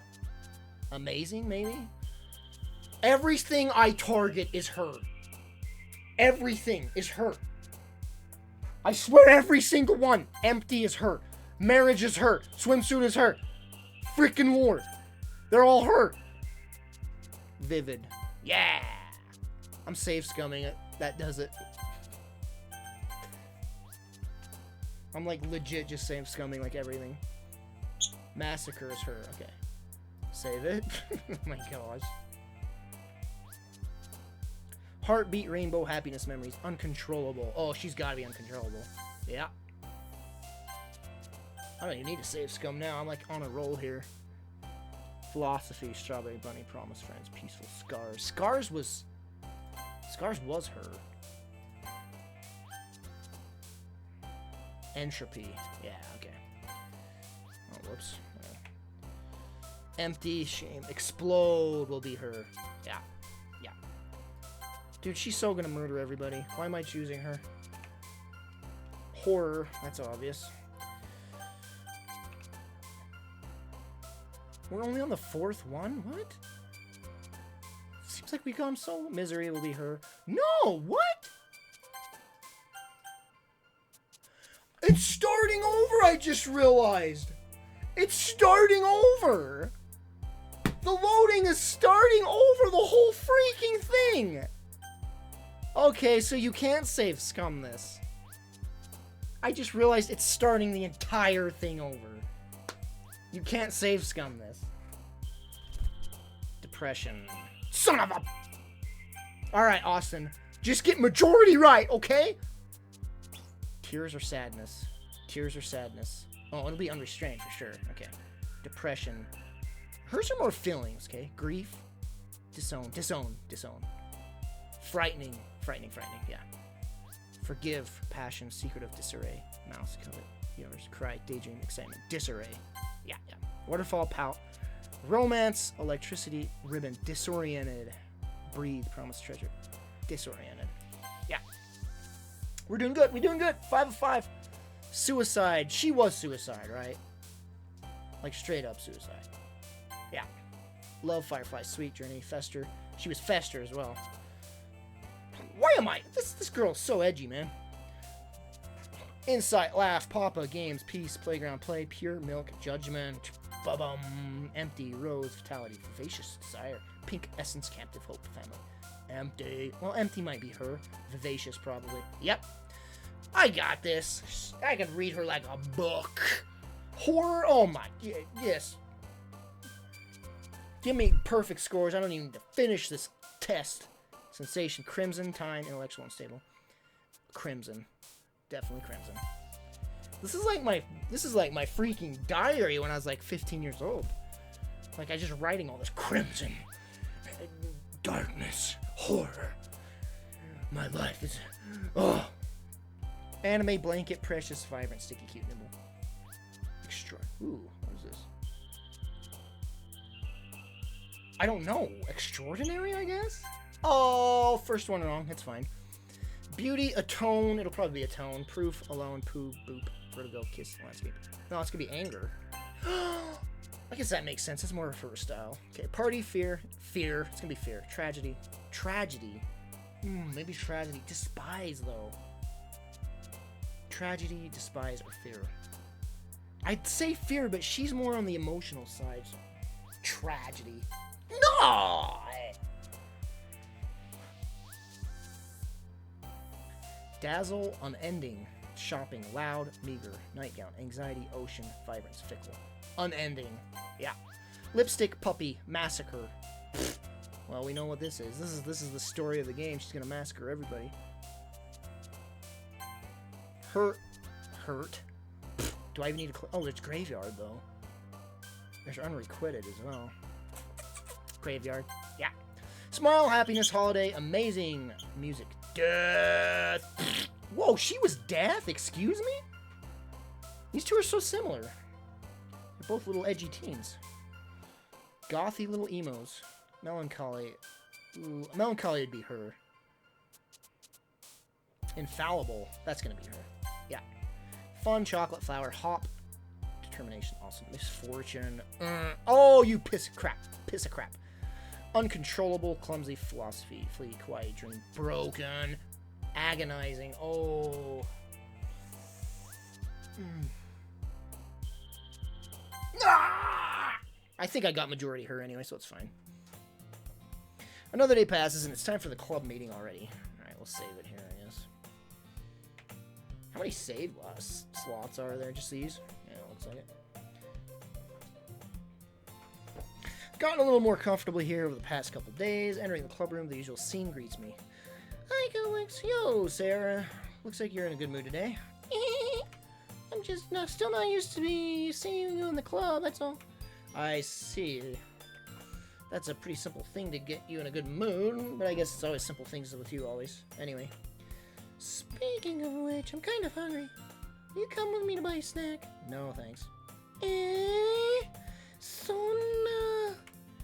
that's not like you at all. I have my reasons. Why don't we take a look at your purse, Sayori? Why that all of a sudden? No reason, really. I just wanted to look at it. Condoms? Sayori! Sayori nervously retrieves her coin purse. She fumbles with the latch and gets it open. Then she turns it upside down and lets its contents spill into the desk. Only 2 small coins fall out. I knew it. I can see right through you, Sayori. That's not fair. How did you even know? It's simple. If you had enough money in the first place, you would have bought the snack before coming to the club room. So either you're not hungry and want an excuse to take a walk, or you plan to conveniently forget that you spent all your money so that I would lend you some. But there's one more thing. You're always hungry. And so, that only leaves with the other option. Wow! I give up. Don't make me feel guilty. If you feel guilty, that means you deserve to feel guilty.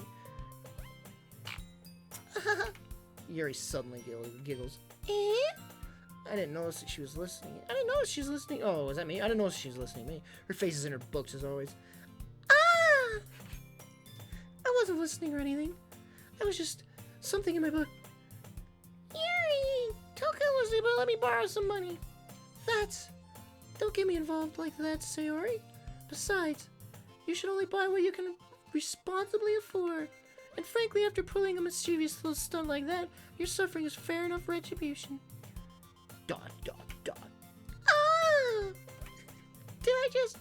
I didn't mean that. I got too absorbed in my book. Wait, what? What's going on? I really like when you speak your mind, Yuri. Doesn't happen much, but it's a fun side of you. There's no way you could think that. You were right, though. I did something bad and now I have to accept the revolution. Revolution? Retribution. That, still, coming from you, Sayori. I guess there's a little devil inside of us all, isn't there? Don't let her fool you. Sayori knows exactly what she's doing. After all, she told you guys she's bringing me into the club before she even told me. But you wouldn't have come if it weren't for the cupcakes. So I had to trick Natsuki into making them. Come on, give me more credit than that, Sayori. But you're all female, of course I would have joined. Pwap! I slap her so hard across the face. Tell her to shut up with the stupid laughing. I'm sick of it. I'm sick of your laughing. I'm sick of it. Shut up! She cries and leaves the room. Kia! Out of nowhere, something smacks Sayori in the face and tumbles onto the desk. Ow! What was that?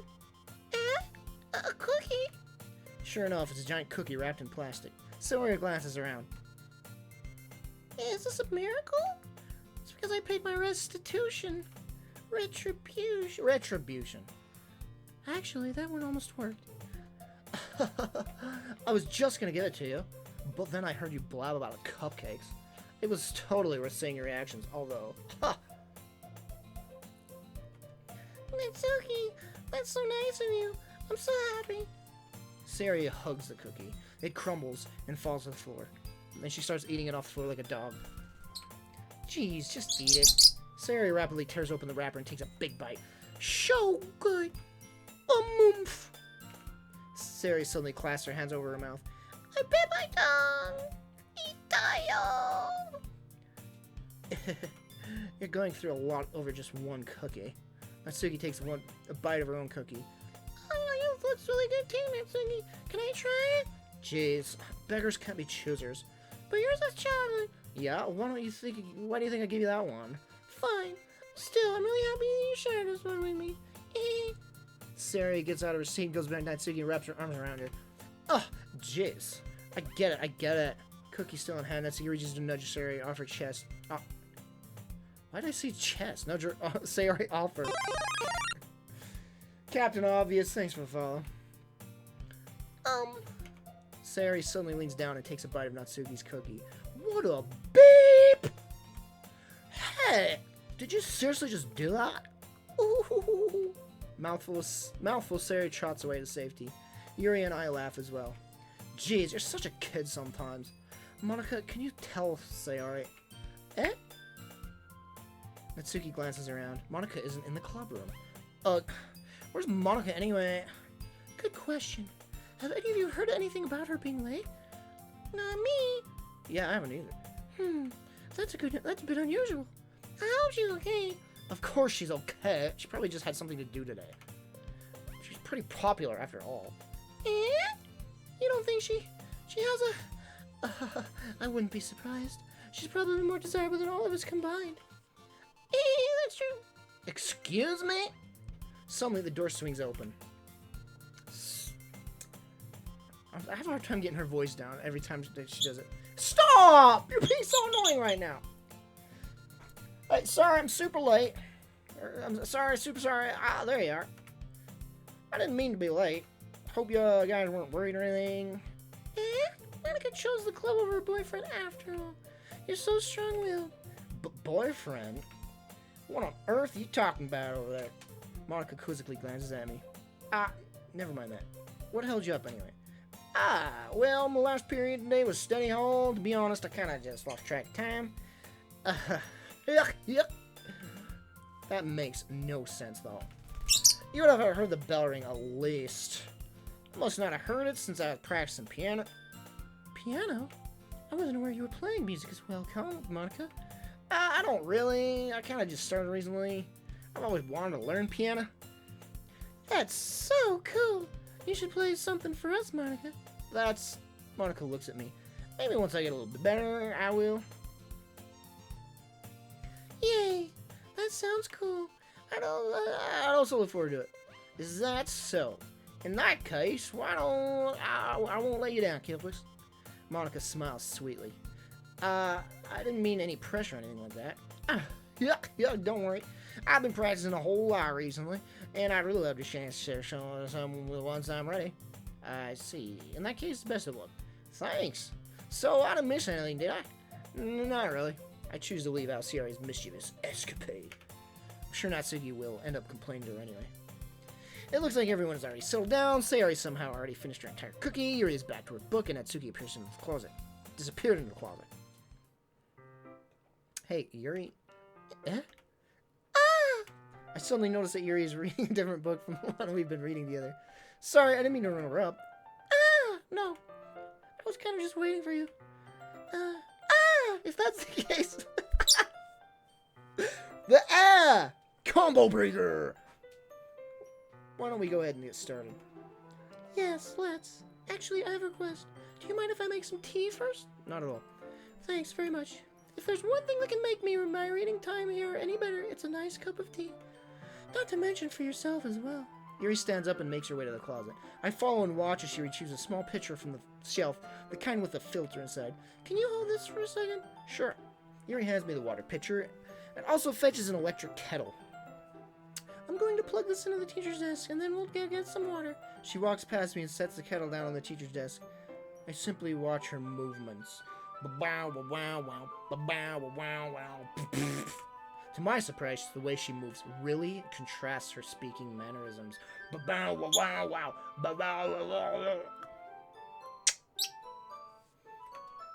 Especially because of her long legs, Yuri appears elegant and methodical. Okay, may I have the water pitcher? Thanks, I'll be right back. I might as well fuck with you. Yeah, why not? Shall we go then? Yeah. Where are you two off to? We're just, Yuri was going to make some tea, so I suddenly realized how weird it sounds to explain this to Monica. We're just filling the water pitcher. Okay. Sorry, I was just a bit curious. That's kind of one-person job, isn't it? That's... Monica, please mind your own business for once. Or do you want me to do you want to tell me there's something wrong with helping involve Kilplix in club activities? Ugh. My mouth gapes.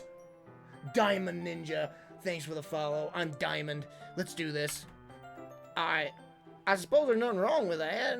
Then let's go, Kilplix.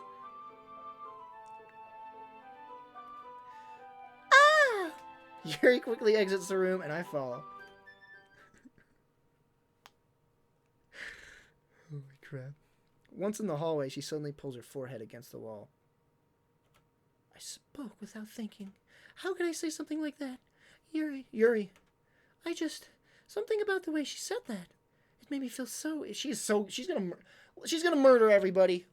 Why am I... Oh, she's gonna kill us all. Oh, Lord. What's wrong with me? No, Yuri. I think you did the right thing. I wasn't expecting it, but it's also not right for Monica to judge people like that. And Kilplix, how come even when I do something bad, you're being so nice to me? Because you're hot. Because you don't pad your bras. You have long legs. You're gonna kill us all? I'm trying to be on your good side, so you spare me at least when the massacre begins? Nothing that you do is bad as you make it seem in your head. Nobody's perfect. We have emotions, and we can't always hide them away. But you always amplify things in your head. Your mind turns a light rain into a hurricane.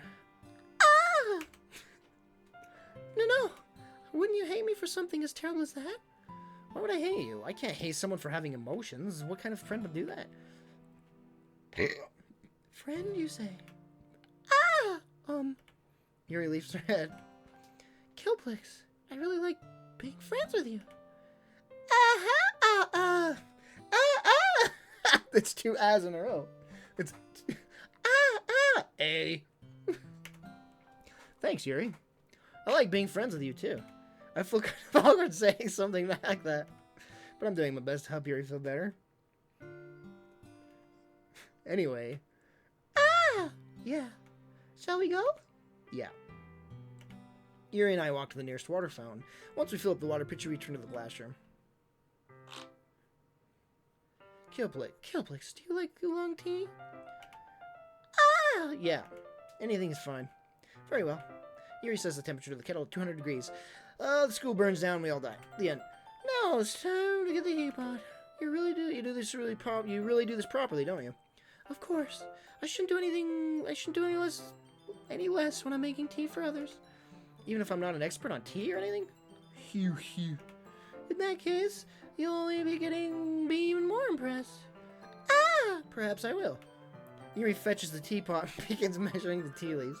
To my surprise, she even starts humming a little to herself. You must be in a good mood now. Is that so? I was letting it show, and you noticed. I was doing a bit of thinking, and I decided that I would try to express myself a little bit more. Uh-oh. It turns out it's not very hard for me to do. When it's you who's around, anyway. Ah! That's great, Yuri. Just don't push yourself too much. You're always worrying about me, Kilplix. Doki Doki. It's very endearing. That's... Korewa. Yuri wasn't kidding. I don't even know if I can keep up with this. I'll watch Yuri pour a cup of tea for us each. Kilplix, I have another request. Do you mind if we sit on the floor today?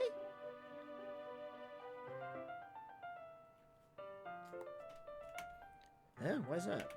It's a little bit easier on my back. I can read with my back against the wall rather than bending over. Well, oh, sorry, I didn't realize. No worries. I just have back pain fairly regularly, so I do my best to manage it. Is that so?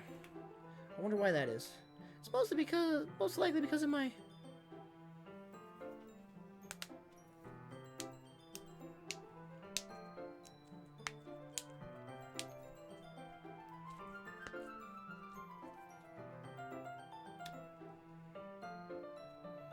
boobs! Ah! My. Your posture, right? Always hunched over like while reading? Yes! I have terrible reading posture. So that's why you should sit on the floor. Fair enough. I'll go ahead and get the book. I retrieve the book from my bag. Ah! I have some chocolate as well. It's a bag of chocolate candies that I keep hidden away from Sarah's candy radar. I take it, since it'll go well with the tea. Yuri and I sit against the wall, teacups at our sides. As if in sync, we assume the same reading position the last time, each holding the half of a book. Except this time, our bodies are even closer to each other. Doki Doki. I can't see too well. Exclamation? Yuri slides closer until our shoulders are touching. Exclamation? How am I supposed to focus on reading like this? Yuri was always kind of cute, but when she's being less apprehensive, it's almost more than I can handle, and I get a powder and your teacup. Yuri hands me my teacup. Holding it with my hands, it's not much holding it with my hand that's not holding the book, I end up in a position that makes it even harder to focus. Because now I need to worry about making sure I don't accidentally touch her.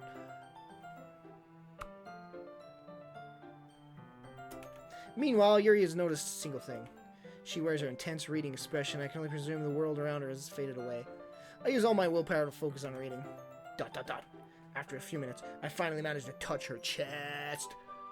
And relax a little bit. I put the teacup between my legs and fumble with it. Ah! Sorry.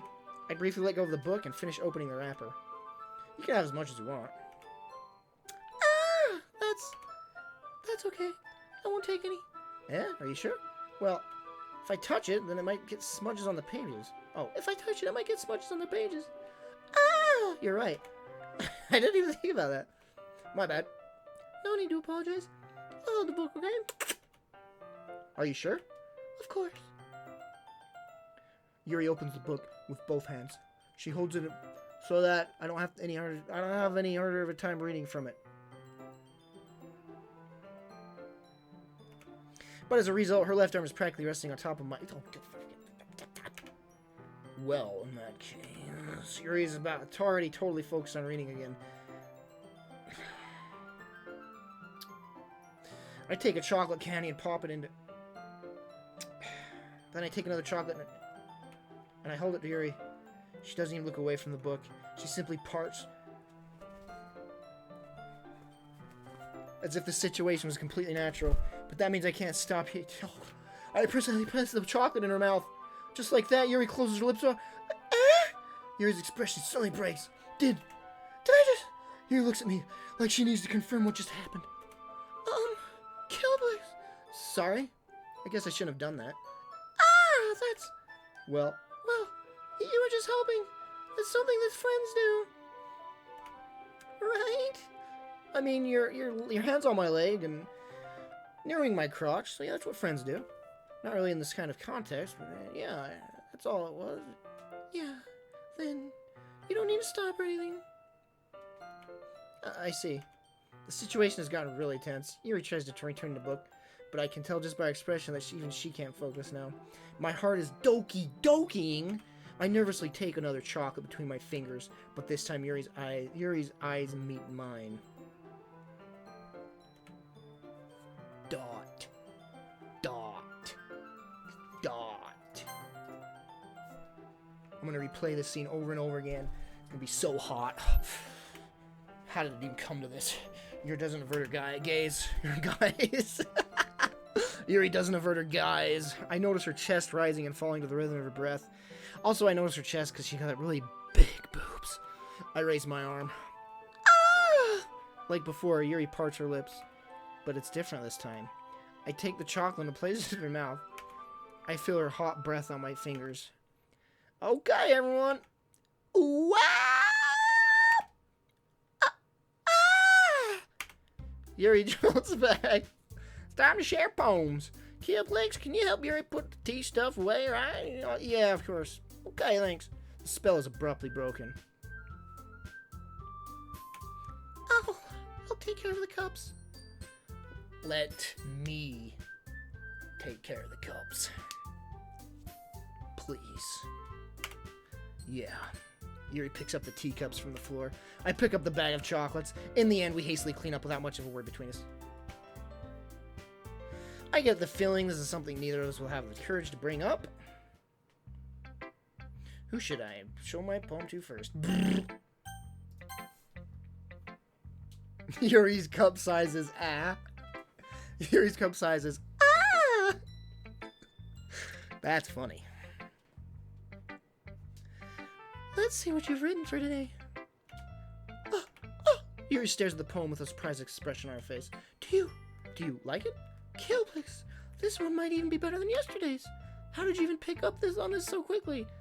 I just wrote like crimson, dark, blood, suicide, murder, that kind of thing. That's all I did, really. Just yesterday I was telling you the kind of techniques that we're practicing. Maybe that's why. You did a good job of explaining. I really wanted to try giving it more imagery. Yuri visibly swallows. Even her hands appear sweaty. Mom spaghetti. I'm not used to spaghetti. Used to what? Spaghetti! Ah! No, I don't know.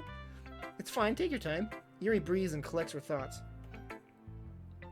I know that Yuri likes to think before she speaks, so I offer that patience to her.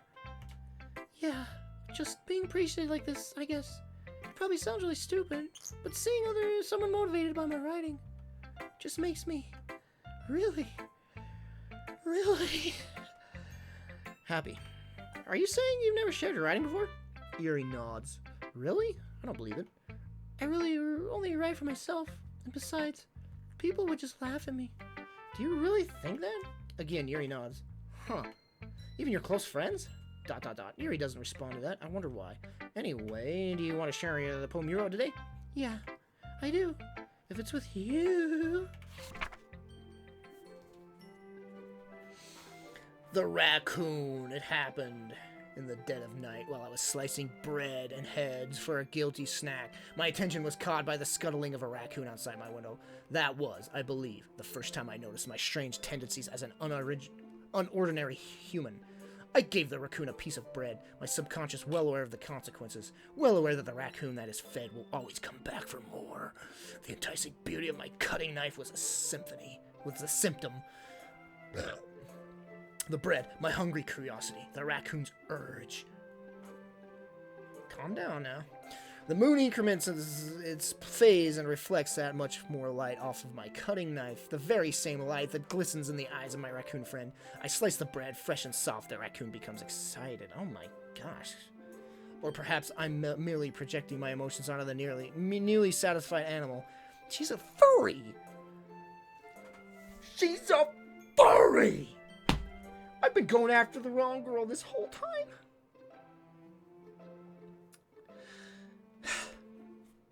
Uninstall.exe. The raccoon is thinking of falling to me. to following me. You could say that we've gotten quite used to each other. The raccoon becomes hungry more and more frequently, so my bread is always handy.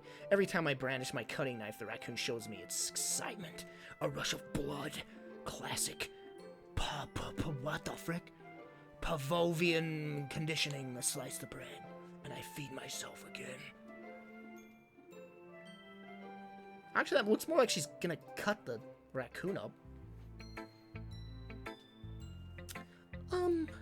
I was a bit more daring with this one than yesterday's. I can see that. It's a lot more metaphorical. I don't know if it's my fault, but I can't begin to imagine what this poem is about. That's right. It's a bit closer to my preferred writing style, using the poem as a canvas to express my vivid imagery and conveying emotions throughout them. Why do I go after the crazy ones? Why do I always go after the crazy ones? Is it the boobs? Is that really the only reason? It can't be. Why do I always go after the crazies? Yeah, if I take it face value, then I can't even figure out what it's supposed to mean.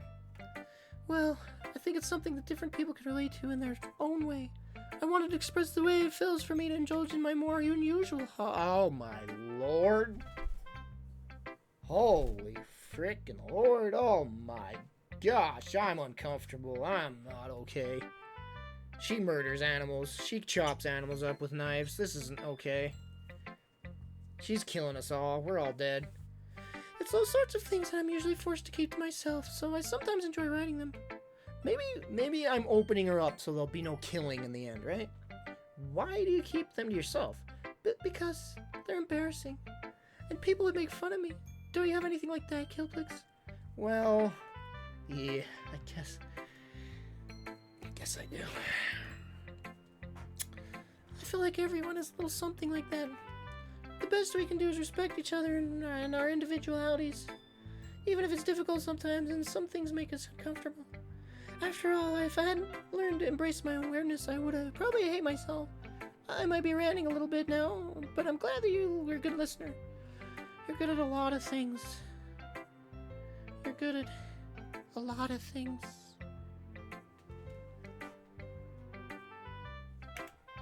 Writing.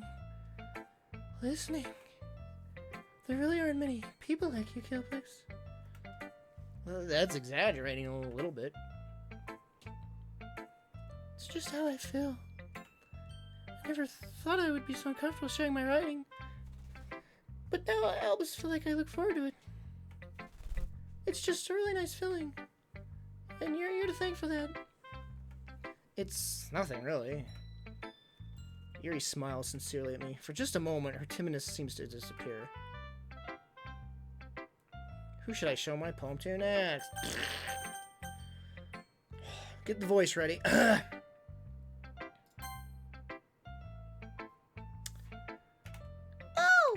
I like this one, Kilplix. It has some nice feelings to it. I'm glad. Does that mean it's better than yesterday's? Let me think. I don't know. I guess I like them both. That's not very helpful, you know. Well, I'm not very good at figuring out poems, if poems are good or bad.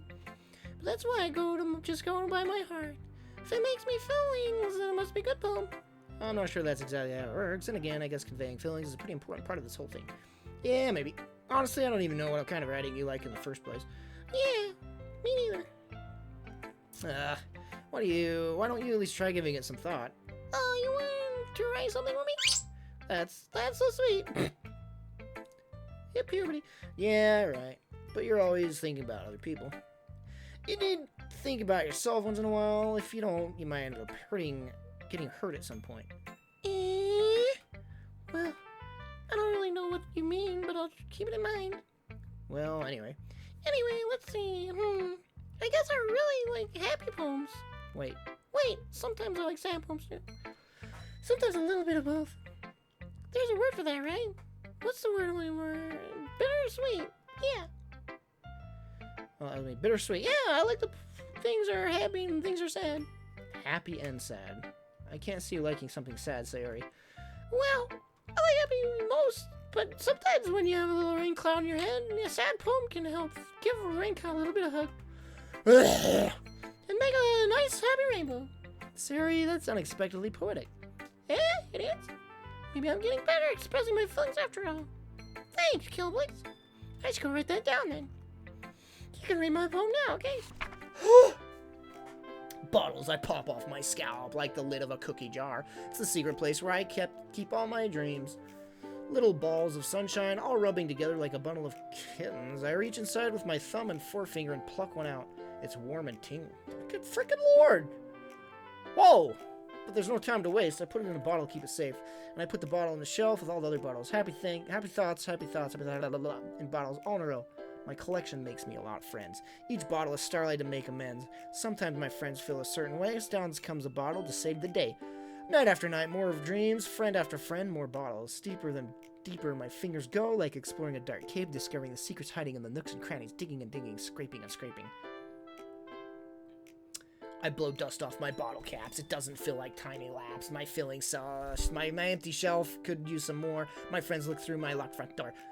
Finally, all done, I open up and in come my friends. They come in such a hurry. Do they want my bottles that much? I frankly put them all on the shelf, one after the other, holding them to each friend and every bottle. But every time I let one go, it shatters against the tile between my feet. Happy thoughts, in shards all over the floor. They were supposed to be for my friends who aren't smiling. They're all shouting, pleading something, but all I hear is echo, echo.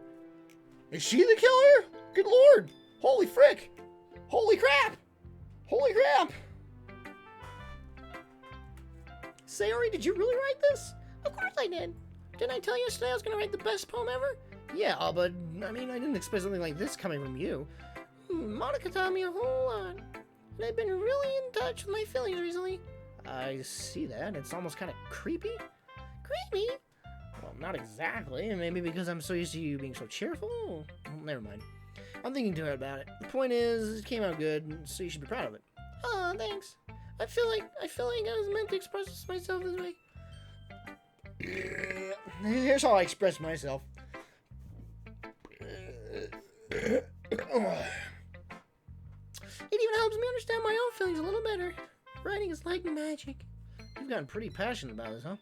I hope you keep it up. Yeah, writing is the best. I'm gonna keep writing until I die. Don't get out of yourself. Sayori's always had a habit of getting obsessed with something before dropping it more than a week later. Don't get me started on that type of girl. I wonder if this is one of those times.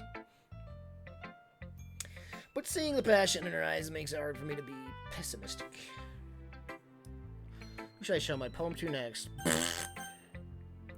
We'll show it to save screen. Oof, I'm gonna reread this part over and over again. Oh, I'm just kidding. Natsuki. Well, I can admit that it's better than the last one. It's nice to see that you're putting in some effort. That's good. But I still don't like this at all. It's trying too hard to be serious. What do you mean by that? Poems don't need to be all deep sounding to express something.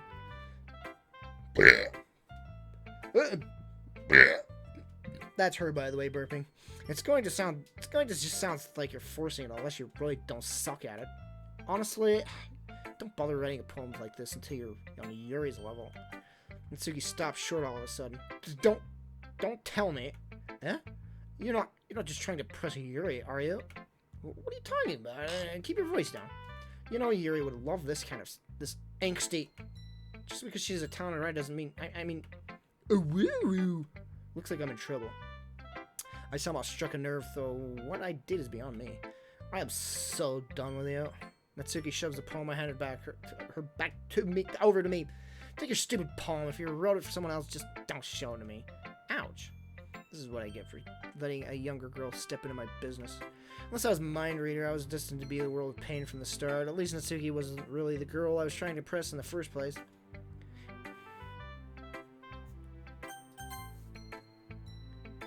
Hi again, Kilplix. How's the writing going? Alright, I guess. I'll take that. As long as it's not going to be bad, and I'm happy that you're applying yourself.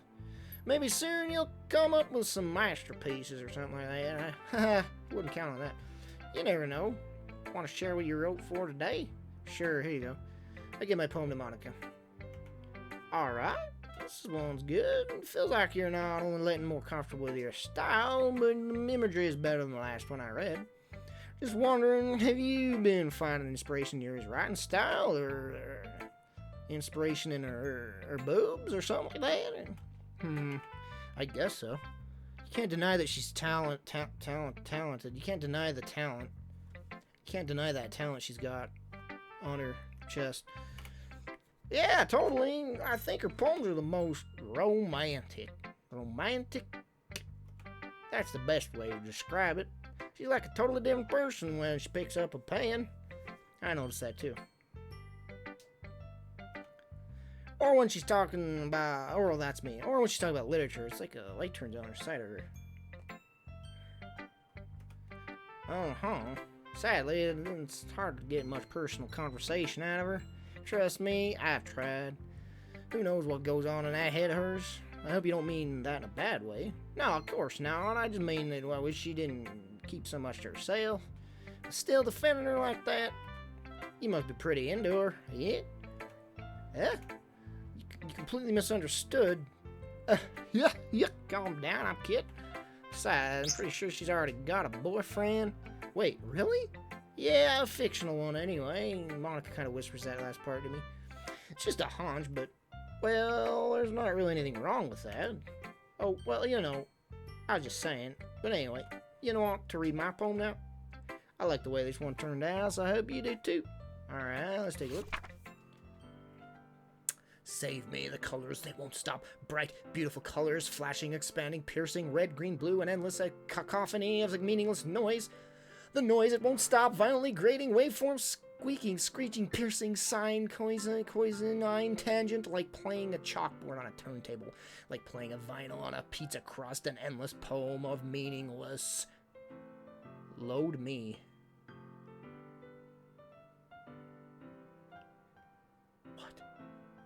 Load me? Oh, okay.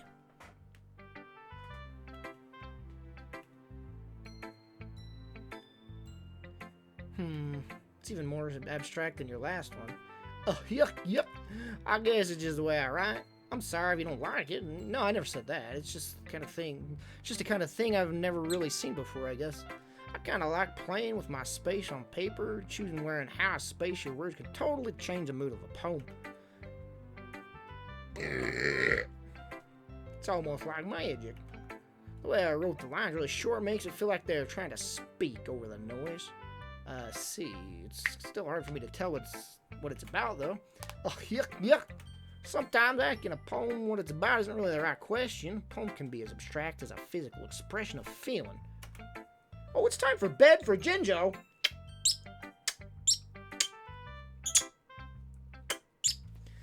Night, Ginge. Holy frick, I've been streaming for 2.5 hours. Good lord. Or a conversation with the reader. So putting it that way, not every poem is about something. Anyway, here's Monica's writing tip of the day. Sometimes you'll find yourself facing a difficult decision. When that happens, don't forget to save your game.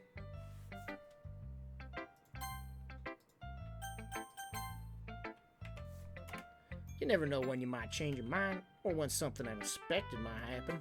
Wait, is this tip even about writing? Oh, the wall breaking. What am I even talking about? Yuck. That's my advice for today. Thanks for listening.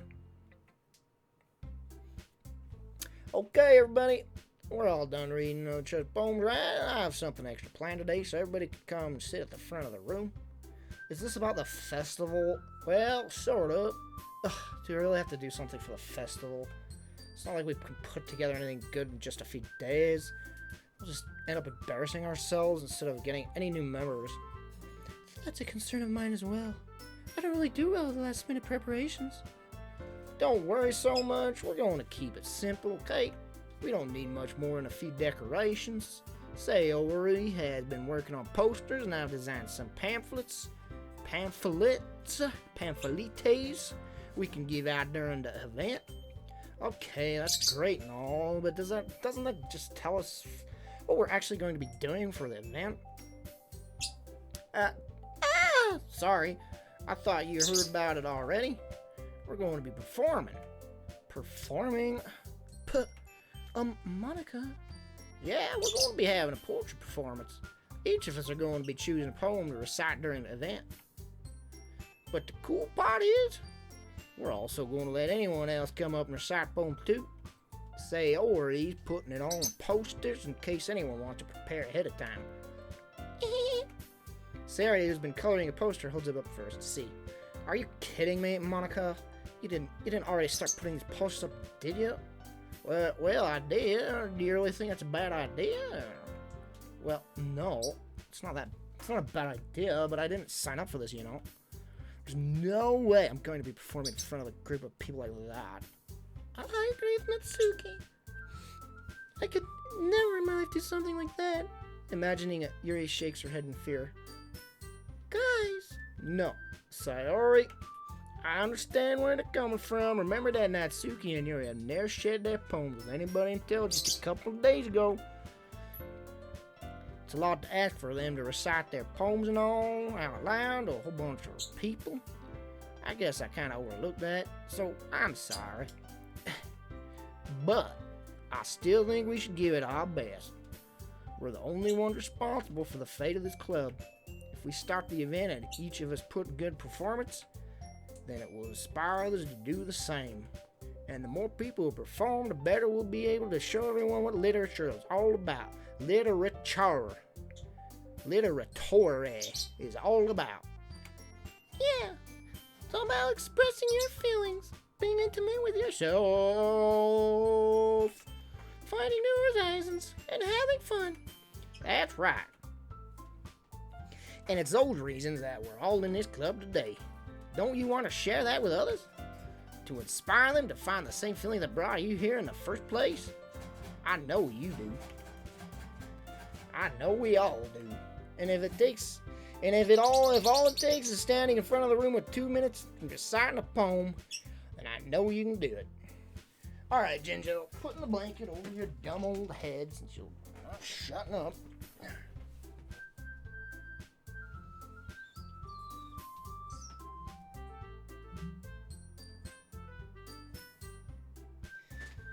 Oh, let me take the time to thank once again Joe Man Cool for the resub, Poe for the donation, Asura for the first time sub. Thank you. An enemy stand user, you also donated. Appreciate you guys. Thank you very much. Okay.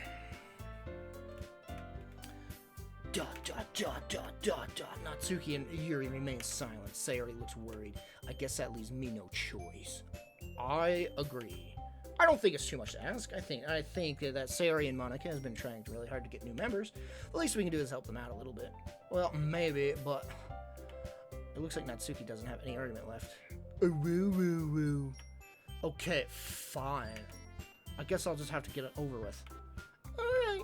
Phew. Thanks, Natsuki. What about you, Yuri?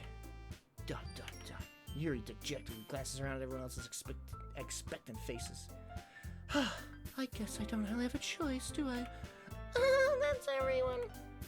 You're the best, Yuri. This club is seriously going to be the death of me. Oh, gosh, darn son of a gun, I'll be darned. You'll be fine, Yuri.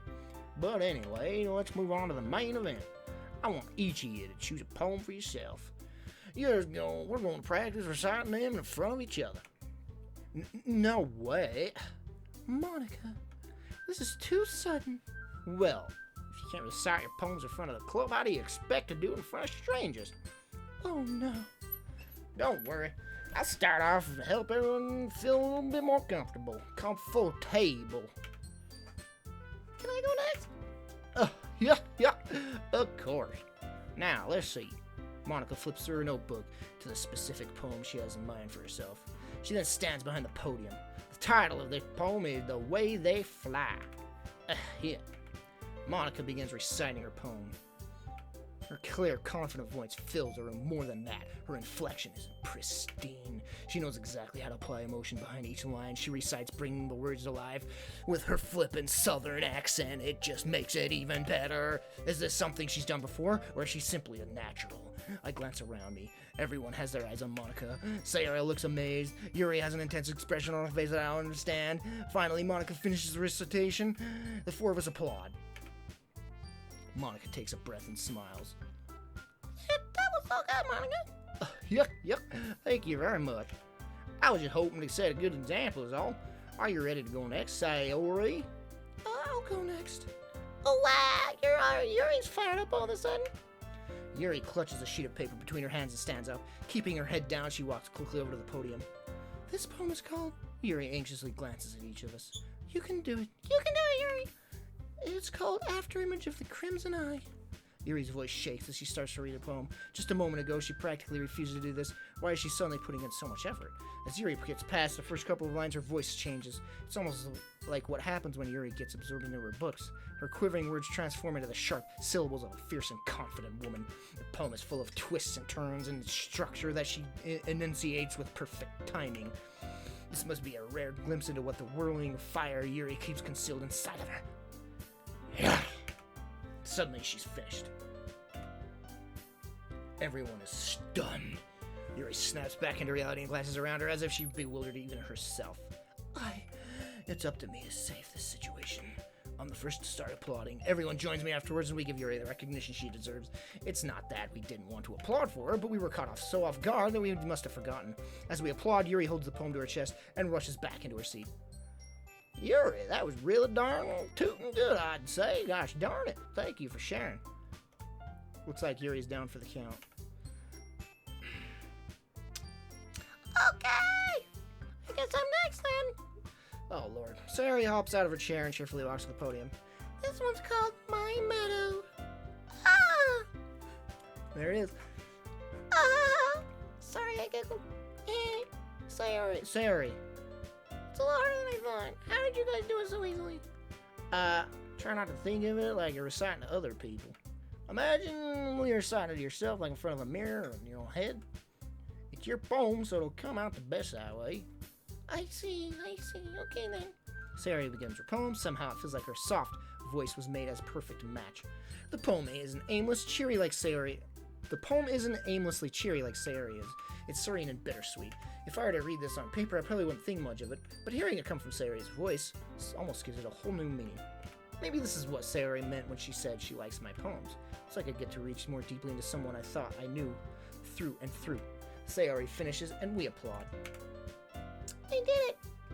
Yeah, Good job, Sayori. even Kilplix liked it. I guess that's a good sign. What does that even mean? Came out nicely, Sayori. The atmosphere of the poem fit you pretty nicely, I'd say, but it might be that the other poems wouldn't work quite as well with that kind of delivery. Yeah, I don't really understand. In other words, I've seen poems of yours where that sort of gentle delivery wouldn't work as well. They might need a little bit more force behind them, depending on what you're reading. Oh, I know what you mean. That's well, I've been practicing that kind of thing. It's just embarrassing to do in front of everyone. The next time, I'm going to make you pick a poem that challenges you a little more. We don't have much time before the festival, you know. Okay. Now, who's next?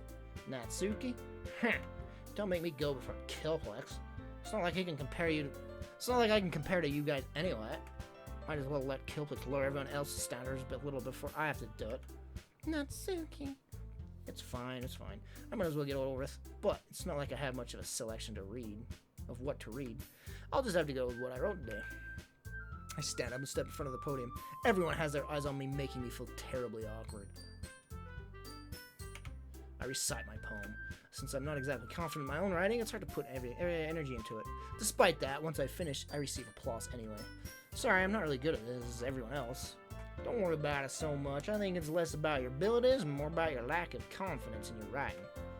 That's something that'll improve over time, though. Yeah, maybe. Alright then. That just leaves you, Natsuki. Yeah. I'm going. Natsuki begrudgingly gets up at her seat and makes her way to the podium. The poem is called...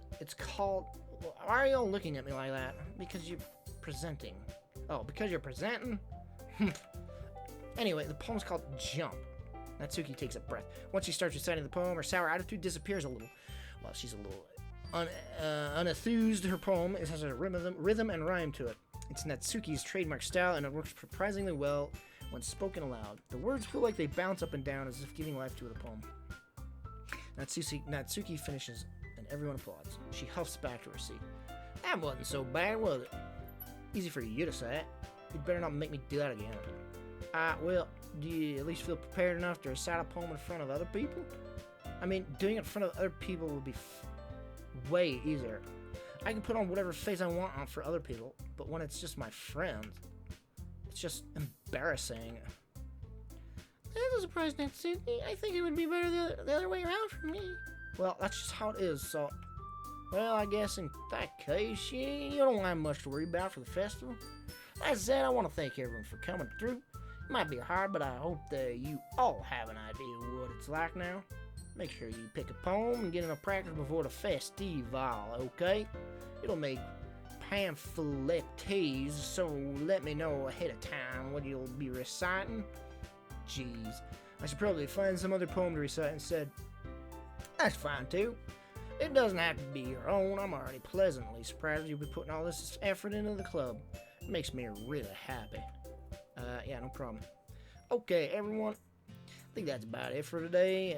I know the festival's coming up and all, but let's try and write poems for tomorrow as well. It's been working out real nicely so far, so I'd like to continue that. As far as the festival, we'll be finishing plans tomorrow, and we'll have the next weekend to prepare. Monday's the big day. I can't wait. I can do this. I can do this. Alright. I stand up. There's no way I'll be able to find the same enthusiasm as Sayori and Monica, but I'll do my best to get through it. If it's for the sake of the club and impressing Monica... Not Monica. Screw that. I'm impressing Yuri. Ready to go, Kilplix? Ready to go, Sonara? Yep. I read that backwards. Look at you two. I was going home together like that. It's kind of adorable. No, it's kind of adorable, isn't it? Jeez, guys. Don't make me such a big deal out of it. It must be a little nice, though. Well, How am I supposed to respond to that? it's okay, Kilplix. You don't have to say it. Whatever, let's go. I walked home with Sayori once more, even though it's only a few days. Been a few days, a lot of things have already changed, but today Sayori's been a little quieter than usual on the way home. Hey, Sayori? Dot, dot, dot. Sorry, I was bleeding out. No wonder. I was thinking about something from earlier. I like how we get to... I mean... Sayori fumbles with her words. So let's just say that one day Yuri asked to walk home with you. Huh? What would you do? What kind of question is that? You're kind of putting me on the spot here. Well, I would walk home with Yuri. Sorry.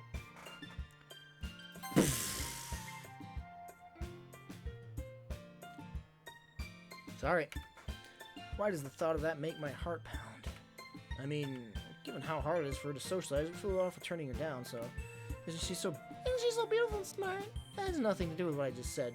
You admitted it. Jeez. This is not even my point of speculating something that's never going to happen. Well, maybe. But I just like to think about it. It's not long before you two need me anymore, you know. Need you? Sayori? I can't figure out how you're seeing things in your head right now. Commander? Everyone is different. Nobody in the club is a replacement for you. If you say so. Conversation trails off and I'm feeling awkward. It was kind of her fault for trapping me with such a weird question. I can't just lie to her. But if there's something that makes me happy, I would hate to take it away from her. That's why I said there's no point in speculating. Then again, the festival's only a few days away. Who knows what will happen in that time?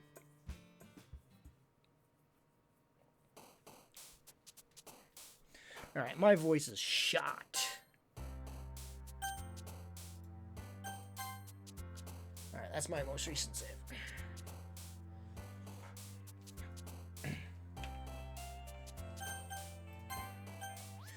Alright, let's call it a night.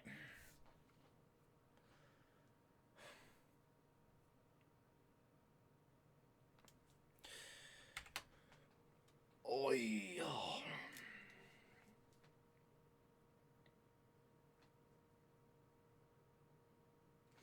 Alright guys, thanks for watching. Thank you once again to Diamond, wrong name. With Joe Man Cool, 2 months. Dude, 2 months in a row, thank you very much. Poe, thank you for the donation. Thank you to an enemy stand user for the donation as well. Asura, thank you for the first time sub. Thank you. Appreciate that. Thank you for the follows. And I'll see you guys tomorrow, alright? I should be around the same time. So thank you for watching. See you tomorrow. Keep the owl counter. Remember what the owl counter's at. Thanks for watching, guys. I will see you tomorrow, alright? Later.